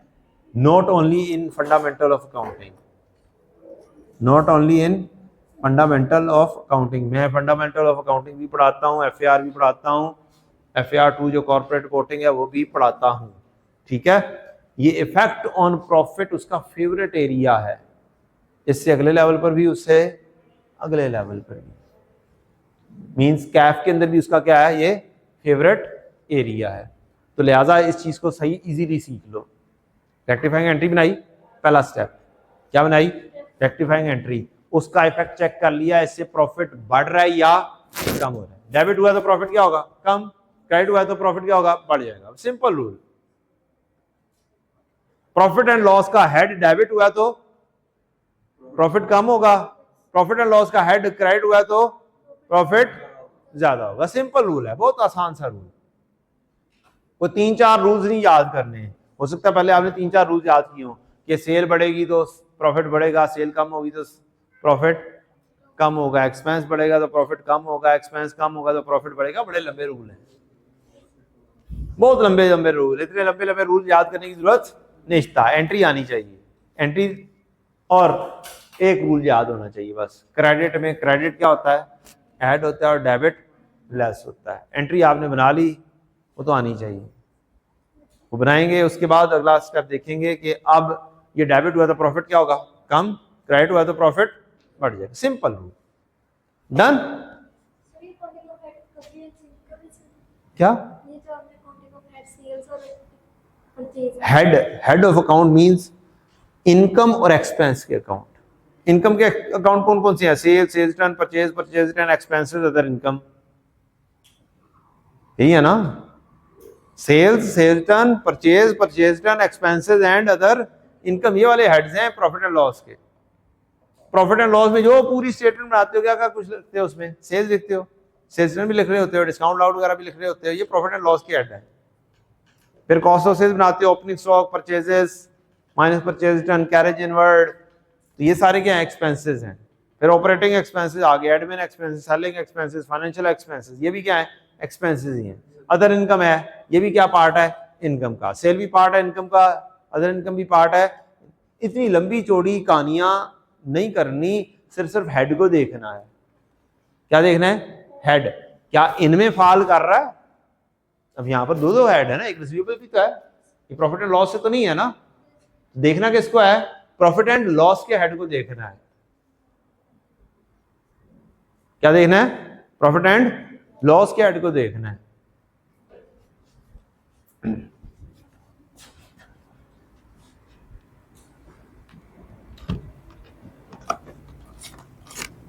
अच्छा, अब सवाल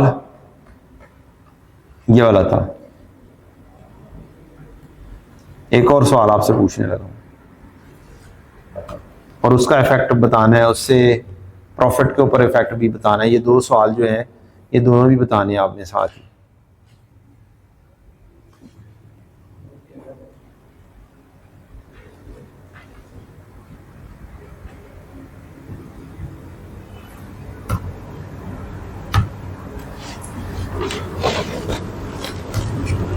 cell 50,000 and over 20,000 first January, expected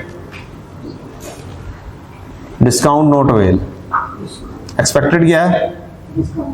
discount. और अकाउंटेंट रिकॉर्डेड सेल ऑन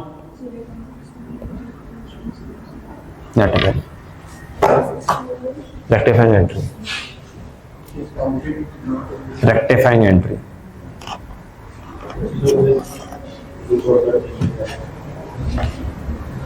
ये तो बहुत आसान है, 25 से क्या ज्यादा कर देंगे। Entry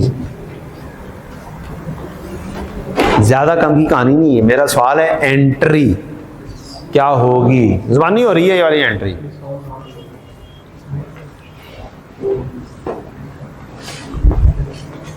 accountant recorded sale on net of discount,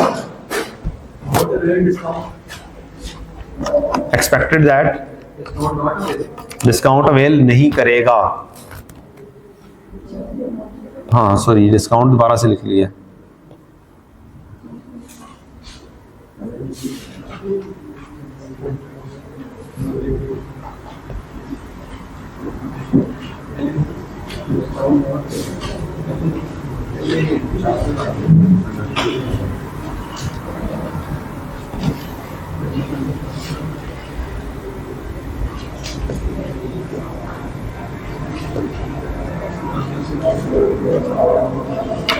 अब बताओ रेक्टिफाइंग एंट्री क्या होगी। इजी, मुश्किल नहीं है। Well done. कितने से? कम रिकॉर्ड की थी, मजीद रिकॉर्ड करनी है तो एंट्री सेम वही वाली हो जाएगी, रिसीवेबल डेबिट और जितनी रिकॉर्ड। अच्छा जी, एरर का इफेक्ट बताओ ऑन प्रॉफिट।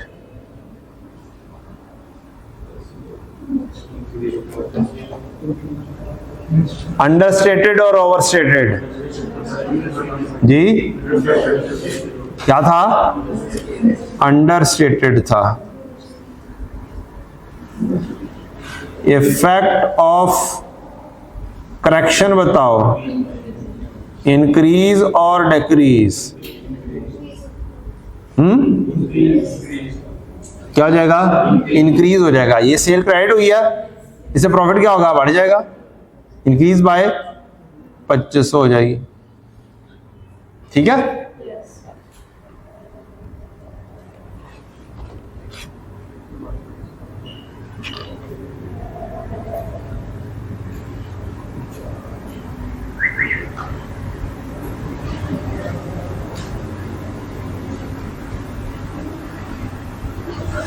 चलिए आगे बढ़ते हैं। ये वाली चीज हो गई है, ये चीज हो गई है, ये चीज हो गई है जी।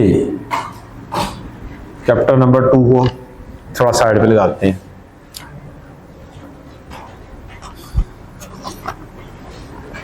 सेल्स डे बुक,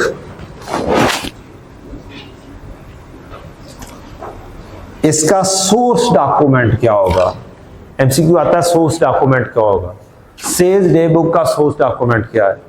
किसकी बेसिस के ऊपर होता है? क्रेडिट हो या कैश ही हो? सेल डे बुक में तो क्रेडिट सेल्स ही होती है ना, तो सोर्स डॉक्यूमेंट क्या होगा? किस बेसिस को, किसको देख के करोगे? सेल्स की इनवॉइस। किसको? सेल्स की इनवॉइस।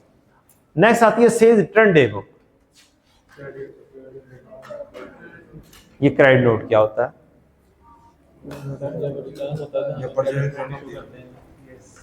परचेज रिटर्न होती है या सेल्स रिटर्न होती है? हैं? क्या सेल्स रिटर्न में हम क्या करते हैं? अच्छा, और परचेज रिटर्न में हम क्रेडिट नोट ही रिसीव करते हैं। पक्का? कॉन्सेप्ट तो सही है आप। ये क्रेडिट नोट क्या होता है और ये क्यों इसका नाम क्रेडिट नोट है? सर क्रेडिट नोट इस वजह से दिया जाता है जब सेल्स जो आप रिटर्न आप कहते थे कि बाकी रिटर्न हो गया। And what is debit note? What is debit note? What is debit note then? Issue तो है भाई, इसको डेबिट और क्रेडिट नोट ही क्यों बोलते हैं? क्रेडिट सेल्स होती है ना सर। अब जब उन्हें क्रेडिट नोट इशू किया तो सबने के पैसे देंगे वो क्रेडिट उधार की सेल की एंट्री क्या होती है? उधार डेबिट है, रिसीवेबल डेबिट और सेल्स क्रेडिट होती है। ये 5000 की एंट्री हुई से, और ये किस बेसिस पर हुई? सेल की इनवॉइस की बेसिस। कस्टमर ने चीजें हमें वापस भिजवा दी, कस्टमर ने चीजें हमें वापस भिजवा दी। ये अब हमारे ऊपर डिपेंड करता है कि हम उसे एक्सेप्ट करते हैं या, अगर कस्टमर ने हमें चीजें ऑर्डर की हुई हैं और हमने सेम चीज भिजवाई है तो फिर ये हमारे ऊपर डिपेंड करता है कि हम ऐसा एक्सेप्ट करें या, हाँ अगर उसने हमें एक चीज ऑर्डर की, हमने गलत चीज भिजवा दी है, फिर तो हमारे ऊपर लायबल है कि हम उसे क्या करें? एक्सेप्ट करें। जब हम एक्सेप्ट करेंगे तो एंट्री क्या पास होगी? सेल्स रिटर्न डेबिट और रिसीवेबल क्रेडिट से 2000 की चीजें थी। मैंने रिसीवेबल को डेबिट किया, क्रेडिट किया। मैंने रिसीवेबल को डेबिट किया या क्रेडिट किया? मैंने क्या किया? क्रेडिट किया है। क्या किया है? मैंने रिसीवेबल को क्रेडिट किया है। इसी बेसिस पर इसको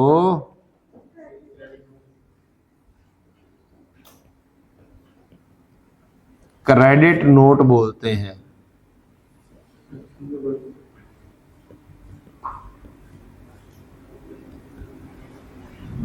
ठीक है, ये इसकी क्या हो गई? लॉजिक हो गई। मैंने रिसीवेबल को क्या किया है? क्रेडिट किया। इसी बेसिस पर क्या बोलते हैं इसको?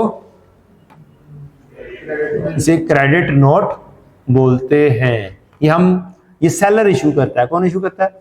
सेलर इशू करता है। कौन इशू करता है? सेलर इशू करता है। तो सेल की सूरत में हम इसे इशू करते हैं तो credit note issued to customer source document हो जाता है। परचेज डे बुक, इसका सोर्स डॉक्यूमेंट। परचेज इनवॉइस क्या चीज होती है?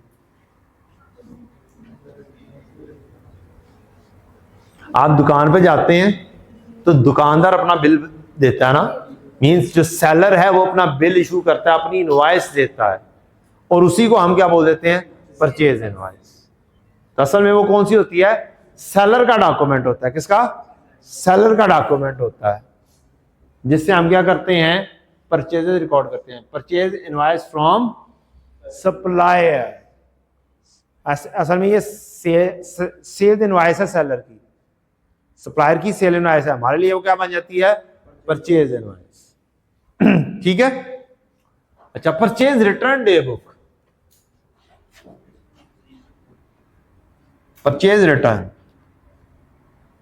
अब ये जो क्रेडिट है किसने किया? सेलर ने। किसने किया? सेलर ने। इसी की बेसिस के ऊपर एंट्री होगी। किस बेसिस पर? इसी एविडेंस को देखकर बायर रिटर्न की एंट्री पास करेगा। भले रिटर्न पहले करेगा, फिर इंतजार करेगा उसे क्रेडिट नोट मिल जाए। जैसे इनवॉइस की बेसिस पर एंट्री पास करता है ना, बोले उसी तरह से क्रेडिट नोट की बेसिस पर एंट्री पास करेगा। ये एक इंपॉर्टेंट चीज आ गई, credit note received. Normally base क्या है क्रेडिट नोट का? रिसीव होना। ना मिल रहा हो तो अलग बात है, हम किस बेसिस पर कर सकते हैं? Debit note issued. Debit note क्यों बोलते हैं इसे?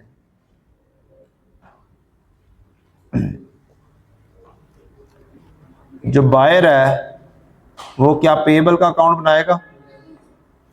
पहली एंट्री पास करेगा परचेज डेबिट पेएबल क्रेडिट। क्या करेगा? Purchase debit payable credit. ये किस बेसिस पर करेगा?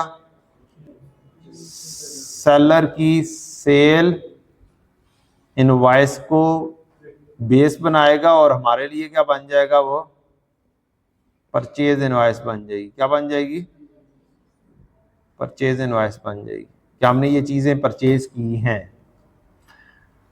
रिटर्न होगा तो हम क्या एंट्री पास करेंगे? पेएबल डेबिट और परचेज रिटर्न, यही करेंगे ना?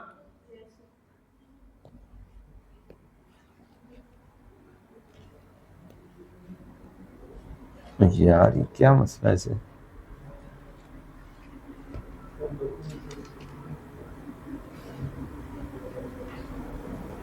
हमने पेएबल को डेबिट किया है, इस बेसिस पर इसे डेबिट नोट बोलते हैं। क्या बोलते हैं जी? डेबिट नोट बोलते हैं। ये कहानी हो गई डेबिट नोट के बोलने की कहानी। ये अब इतना सा डॉक्यूमेंट है, ठीक है, इसके ऊपर एक छोटी सी एग्जांपल स्टडी टेक्स्ट में है, वो कर लीजिएगा। और ये ढेर सारे एमसीक्यूज मेरे बने हुए हैं। ओए होए लाइन लगी हुई है। मसलन for example, business has made following sales: credit sales, cash sales. Which statement is correct for recording of sales transaction? कौन सी ठीक है जी? Sales day book 1500, cash receipt book 1200, cash receipt book 2700, cash sales day book 1500, petty cash book 1200, sales day book 2700। Which statement is correct for recording of sales transaction? Option?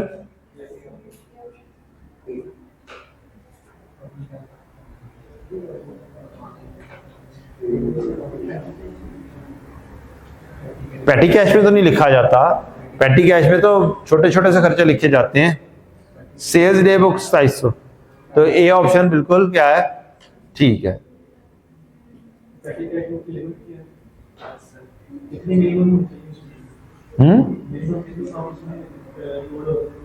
कोई minimum की कोई बात नहीं है। पेटी कैश में general छोटे छोटे से खर्चे आते हैं, सेल्स तो नहीं आती ना। कैश सेल्स तो नहीं पेटी कैश में डायरेक्टली छलांग लगा के बैठ जाएगी, जब बैठ जाएगी। कैश सेल्स कभी भी डायरेक्टली छलांग नहीं लगाती है पेटी कैश में, नो लिंक।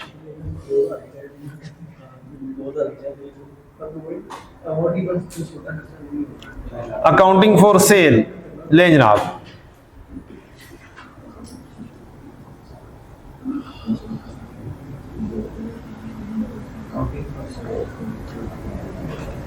परचेज और सेल का प्रोसीजर।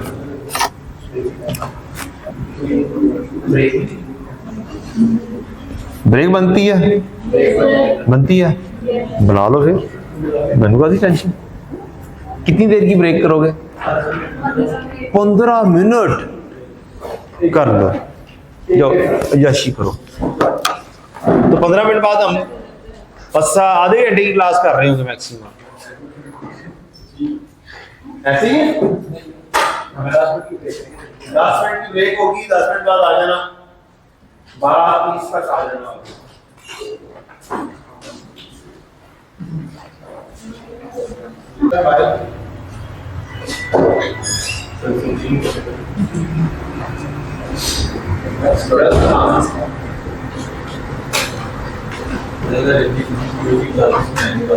जनाब हम एग्जैक्ट 1 बजे ड्रॉप कर देंगे क्लास, ठीक है जी। बायर इसने चीजें खरीदनी हैं, क्या करेगा ये? मैं जरा थोड़ी सी कहानी बनाने लगा हूं। एक है फैक्ट्री, एक है हेड ऑफिस, ठीक है जी। एक क्या फैक्ट्री और एक हेड ऑफिस बायर का।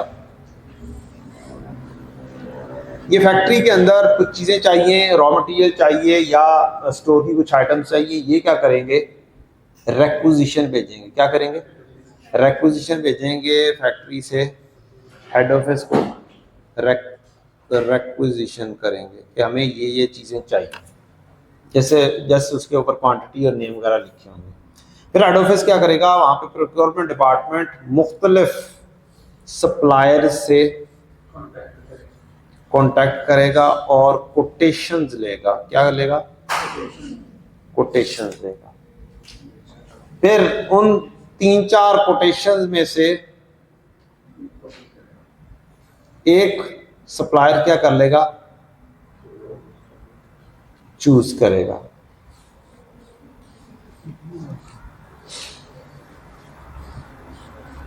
यह आ गया सप्लायर का हेड ऑफिस। इसने भी एक क्या की थी? कोटेशन भेजी थी।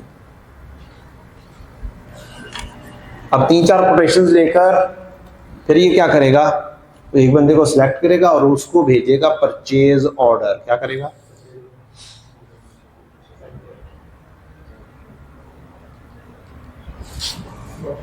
अभी हम सिर्फ बायर के हिसाब से देख रहे हैं, सेलर के हिसाब से बाद में बात करता हूं। क्या करेगा? Purchase order. परचेज ऑर्डर के बाद सेलर उसके ऊपर काम करेगा। जो भी काम करता है उसका काम थोड़ी देर में मैं वो भी दिखाता हूँ वो क्या काम करेगा। बाद में क्या होगा?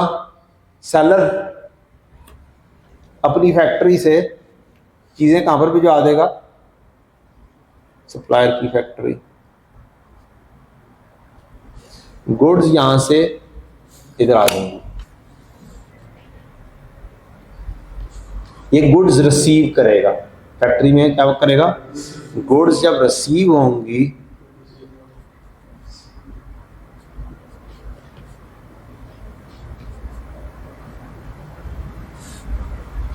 और RECEI, तो ये GRN बनाएगा, गुड्स रिसीट नोट। क्या बनाएगा? Goods receipt note. GRN short में बोल देते हैं। गुड्स रिसीव करने पर गुड रिसीव नोट बनाएगा, ठीक है।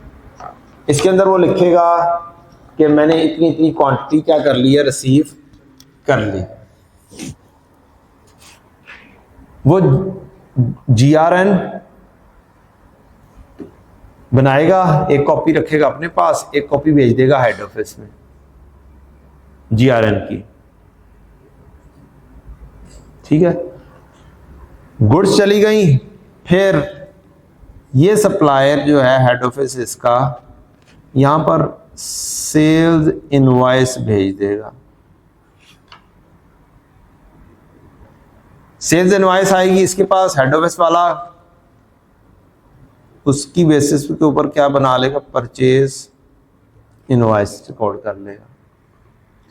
आफ्टर मैचिंग विद GRN से चीजें क्या करेगा? मैच करेगा कि चीजें जो मुझे इनवॉइस की जा रही हैं, जो रिसीव किया है, वो सेम हैं या फर्क है, और वो इस परचेज इनवॉइस की बेसिस पर जर्नल एंट्री पास कर लेगा। जर्नल एंट्री क्या होती है? परचेज डेबिट, पेएबल क्रेडिट, ठीक। बाकी जितना प्रोसीजर था, रेक्विजिशन हो गई, परचेज ऑर्डर हो गया, GRN हो गया, इन सब के ऊपर कोई एंट्री पास नहीं होती। एंट्री सिर्फ किस पे पास हुई है, जो इनवॉइस आई है और उसकी बेसिस के ऊपर हमने एंट्री पास की है। इससे अगली एंट्री हो सकती है रिटर्न की सूरत में। ठीक, इन्होंने रिसीव कर लिया, बाद में खोल के चेकिंग की तो चीजें क्या निकली, गलत निकल आई। अगर चीजें गलत निकल आएंगी तो फिर क्या होगा, चीजें रिटर्न कर दी जाएंगी और रिटर्न की बेसिस के ऊपर क्या हासिल किया जाएगा, क्रेडिट नोट रिसीव किया जाएगा। क्या किया जाएगा, क्रेडिट नोट रिसीव किया जाएगा और उसकी बेसिस के ऊपर एंट्री होगी। ये किसका कहानी हो गई, परचेज की। अब बात करते हैं सेलर क्या करेगा। सेलर के पास क्या चीज आई है, परचेज ऑर्डर। इस परचेज ऑर्डर की बेसिस के ऊपर ये बनाएगा सेल्स ऑर्डर। क्या बनाएगा, सेल्स ऑर्डर बनाएगा। ये सेल्स ऑर्डर बना के यहां भी भेज देगा अपनी फैक्ट्री में। फैक्ट्री वाला चीजें बनाना शुरू कर देगा या पैक करना शुरू कर देगा, अगर ऑलरेडी तैयार होंगी तो, जिस भी तरतीब से ऑर्डर उसने मैनेज करना। ठीक, फिर सेलर यहां पर गाड़ी का इंतजाम करेगा। उल्टी बन गई है गाड़ी हैं यार, कैसे बनानी थी गाड़ी, फिर गलत बन रही है हैं, एक्सीडेंट हो गया। अच्छा, मैंने असल में शुरू गलत साइड से कर दी है।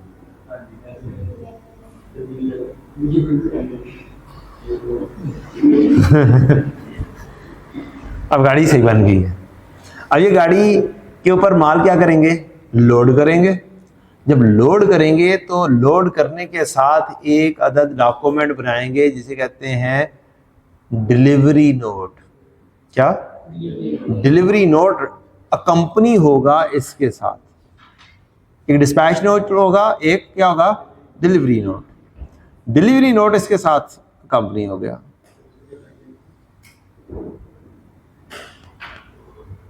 एक कॉपी अपने पास रखेंगे, एक कॉपी। ये डिलीवरी नोट होता क्यों है, होता इसलिए है कि इसके साथ जब कंपनी होगा तो जब ये वाला माल रिसीव करेगा तो ये कहेगा डिलीवरी नोट सप्लायर का दिखाओ।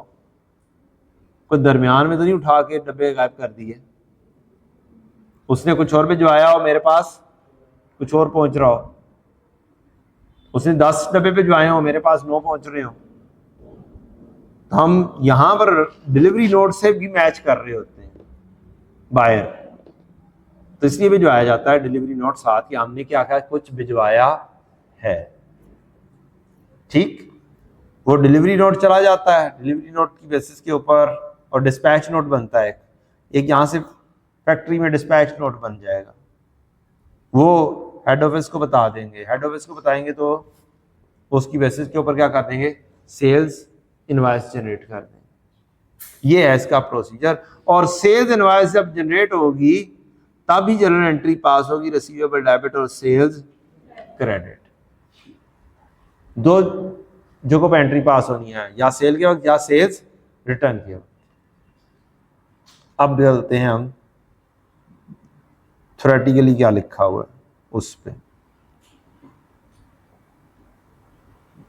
सिस्टम, सबसे पहली कहानी क्या है, कोटेशन।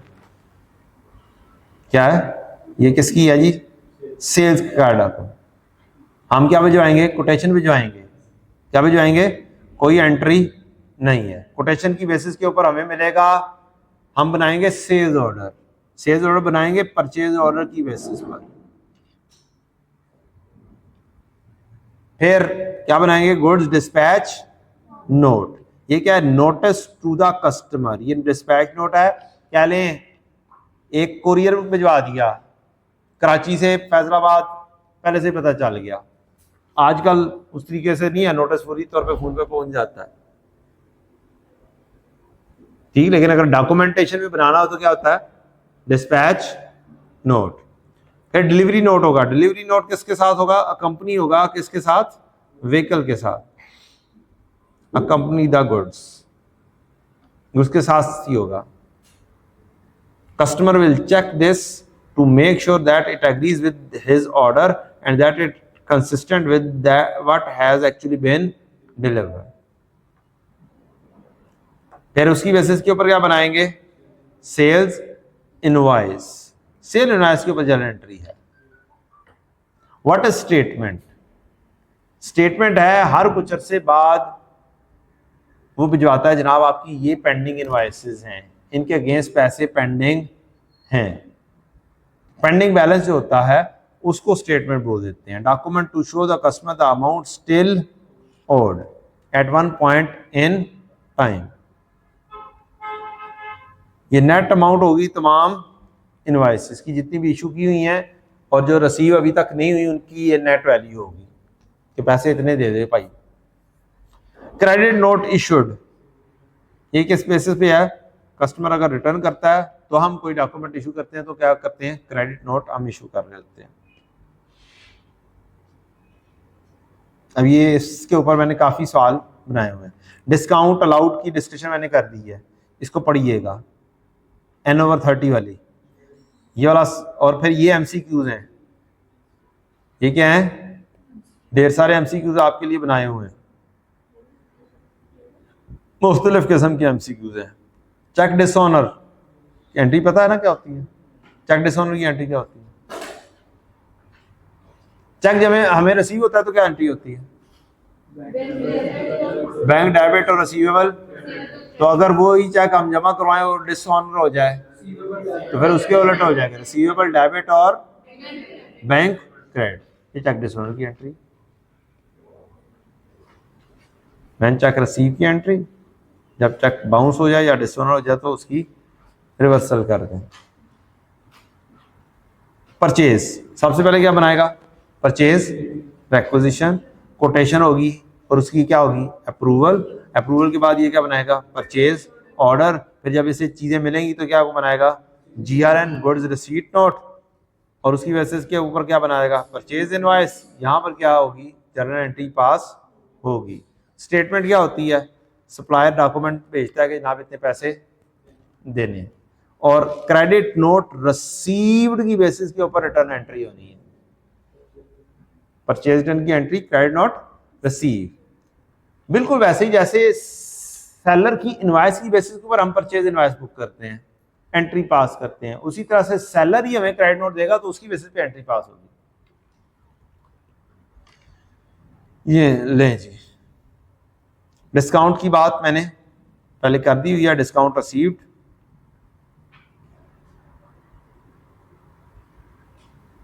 जो मैंने कहा था फुल कॉस्ट के ऊपर लिखना है, ठीक आता ना? ठीक है, ये सवाल कीजिएगा, लाजमी तौर पे कीजिएगा, और इसमें से भी कोई सवाल हो तो पूछ लीजिएगा। कॉन्ट्रा सेटलमेंट, कॉन्ट्रा एंट्री क्या होती है? कॉन्ट्रा सेटल पेबल, डेबिट और रिसीवेबल हमने भी की हुई है, आई थिंक सो मैंने करवाई थी, और स्मॉलर वाली वैल्यू से होती है। Accounting for cash, cash book कितनी किस्म की? 3 column, single column, double column और triple column. Single column cash book, यहाँ पे कोई तस्वीर नहीं बनाई हुई मैंने। सिंगल कॉलम में सिर्फ कैश, 2 कॉलम में cash and bank, 3 column cash, bank और डिस्काउंट। वाउचर्स क्या होते हैं जी? अल्टरनेटिव हैं टू डे बुक्स, अल्टरनेटिव हैं डे बुक्स। हर किस्म की जर्नल एंट्री होगी, क्या होगी? हर किस्म का वाउचर होगा। कुछ पेमेंट वाउचर्स होंगे बैंक के, कुछ पेमेंट वाउचर होंगे कैश के, ठीक? तो ये पेमेंट वाउचर्स हो गए। रिसीट वाउचर इसी तरह होंगे, कुछ कैश की रिसीट होगी, कुछ बैंक की रिसीट के वाउचर होंगे, और बाकी सारों के लिए क्या होगा? General voucher. जनरल वाउचर या journal voucher? Journal voucher, journal voucher, JOUR, journal voucher. JV इसको बोलते हैं, क्या बोलते हैं? शॉर्ट में JV बोल देते हैं। ये कंप्यूटराइज सिस्टम में नॉर्मली होता है, और इससे क्या हो जाती है? या ये रिप्लेस कर देगा या ये सपोर्ट करेगा बुक्स ऑफ प्राइम एंट्रीज को, दोनों काम कर सकता है। ठीक है, हर ट्रांजैक्शन रिकॉर्ड होगी रेलेवेंट वाउचर के ऊपर और जिससे टी अकाउंट बनेंगे, ट्रायल बैलेंस बनेगा, बाकी रिपोर्ट्स बनेंगी। सेल डे बुक का अल्टरनेटिव क्या होगा? Sales voucher. Sales return day book का sales return voucher. Purchase day book का purchase voucher, purchase return voucher. Cash book का पेमेंट वाउचर्स और रसीट वाउचर। इसकी भी मजीद कैटेगरीज बनाई जा सकती हैं। पेमेंट वाउचर में कैश और बैंक को अलग-अलग किया जा सकता है, डिपेंड करता है। जनरल जर्नल के अगेंस्ट जर्नल वाउचर, जिसको शॉर्ट में जेवी बोल देते हैं। जेवी नाम याद रख लें, भूलेगा नहीं, जर्नल वाउचर। ठीक है, कोई इसमें कोई लंबी चौड़ी कहानी नहीं है, क्या क्या कुछ लिखते हैं, ये एक दफ़ा की कहानी है। ये कुछ एमसीक्यूज आप लोगों के लिए बनाए हुए हैं। चले ये वाला एमसीक्यू बताएं। Which of the following statements are correct? In practice voucher system replaces the books of prime entries. Payment voucher is supported with bills or other relevant supporting document for approval of payment. जी, बहुत correct. ठीक है, replace option देख तो नहीं रही थी, मैंने साथ साथ ही लिखी हुई है। अब घर में बैठ के करना हो तो काइंडली क्या कर लिया करें, वहां पर स्क्रीन रख लें या ऐसे कर लिया करें, आपको नजर ना आए अगर कंप्यूटर पे कर रहे हैं तो।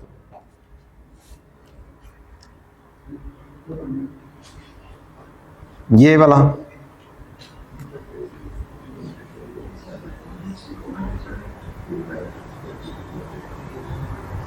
तो सेम नहीं है? हाँ, सेम ही है। इसमें सपोर्ट्स का वर्ड है और रिप्लेसेस का वर्ड है, बस ये वर्ड है। तो रिप्लेस कर तो सकता ही है ना, तो इस वजह से ये वाला भी सही बनता है। इम्प्रेस सिस्टम क्या होता है? फिक्स्ड अमाउंट होती है, पेटी कैश, उसको बोलते हैं इम्प्रेस्ड सिस्टम। ठीक है, इसमें एक दो लफ्ज होते हैं, रीइंबर्स या रिप्लेनिशमेंट।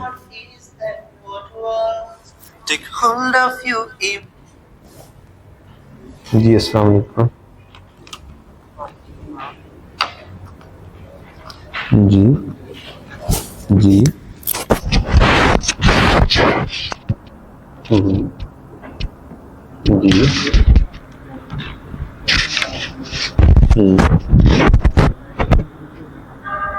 नहीं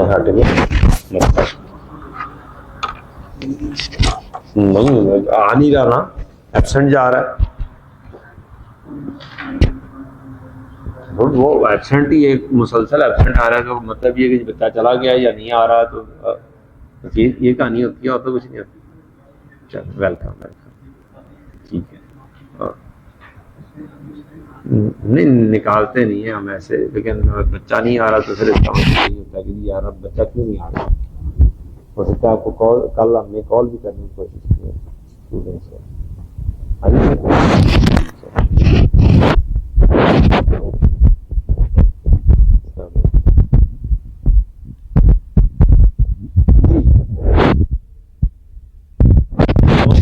is reimbursed, replenished so that impressed amount becomes available again.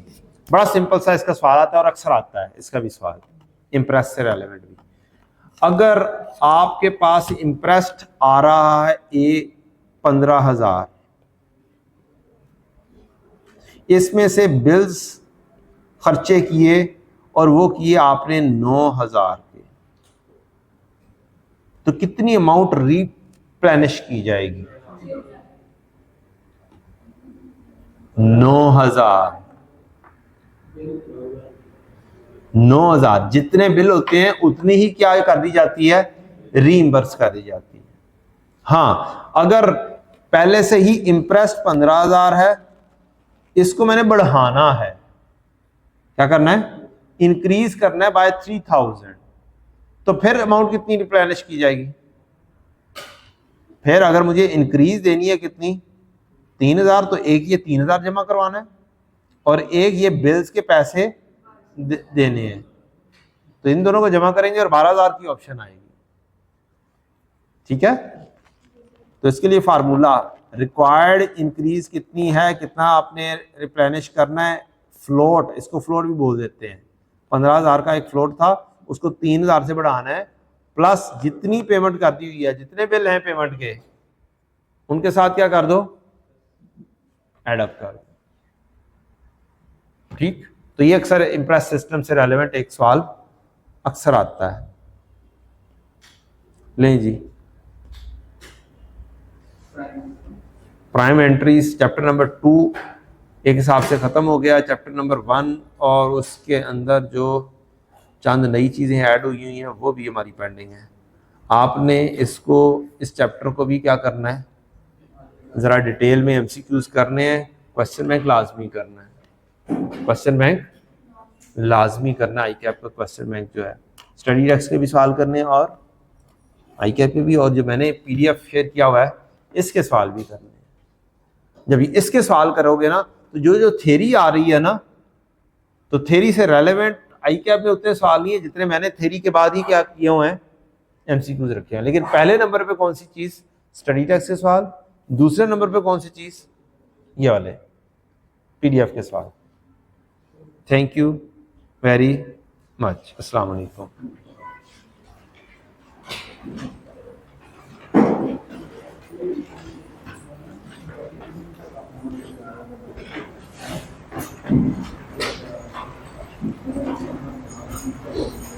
आज हमारा चौथा दिन था, 4th डे था या 5th था?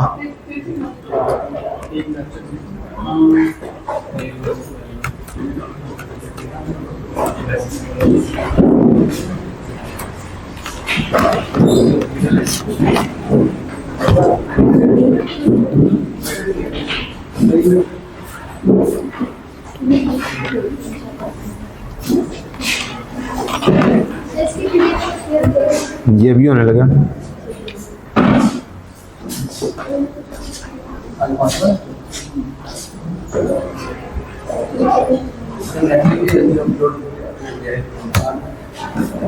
उसके लिए नीचे जाओ, जाके मिलो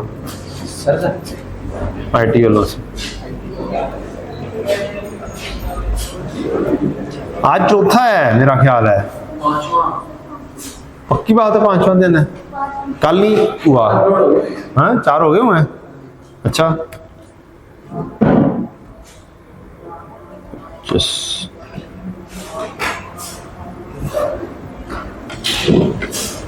ये प्रोसेस सब निकाला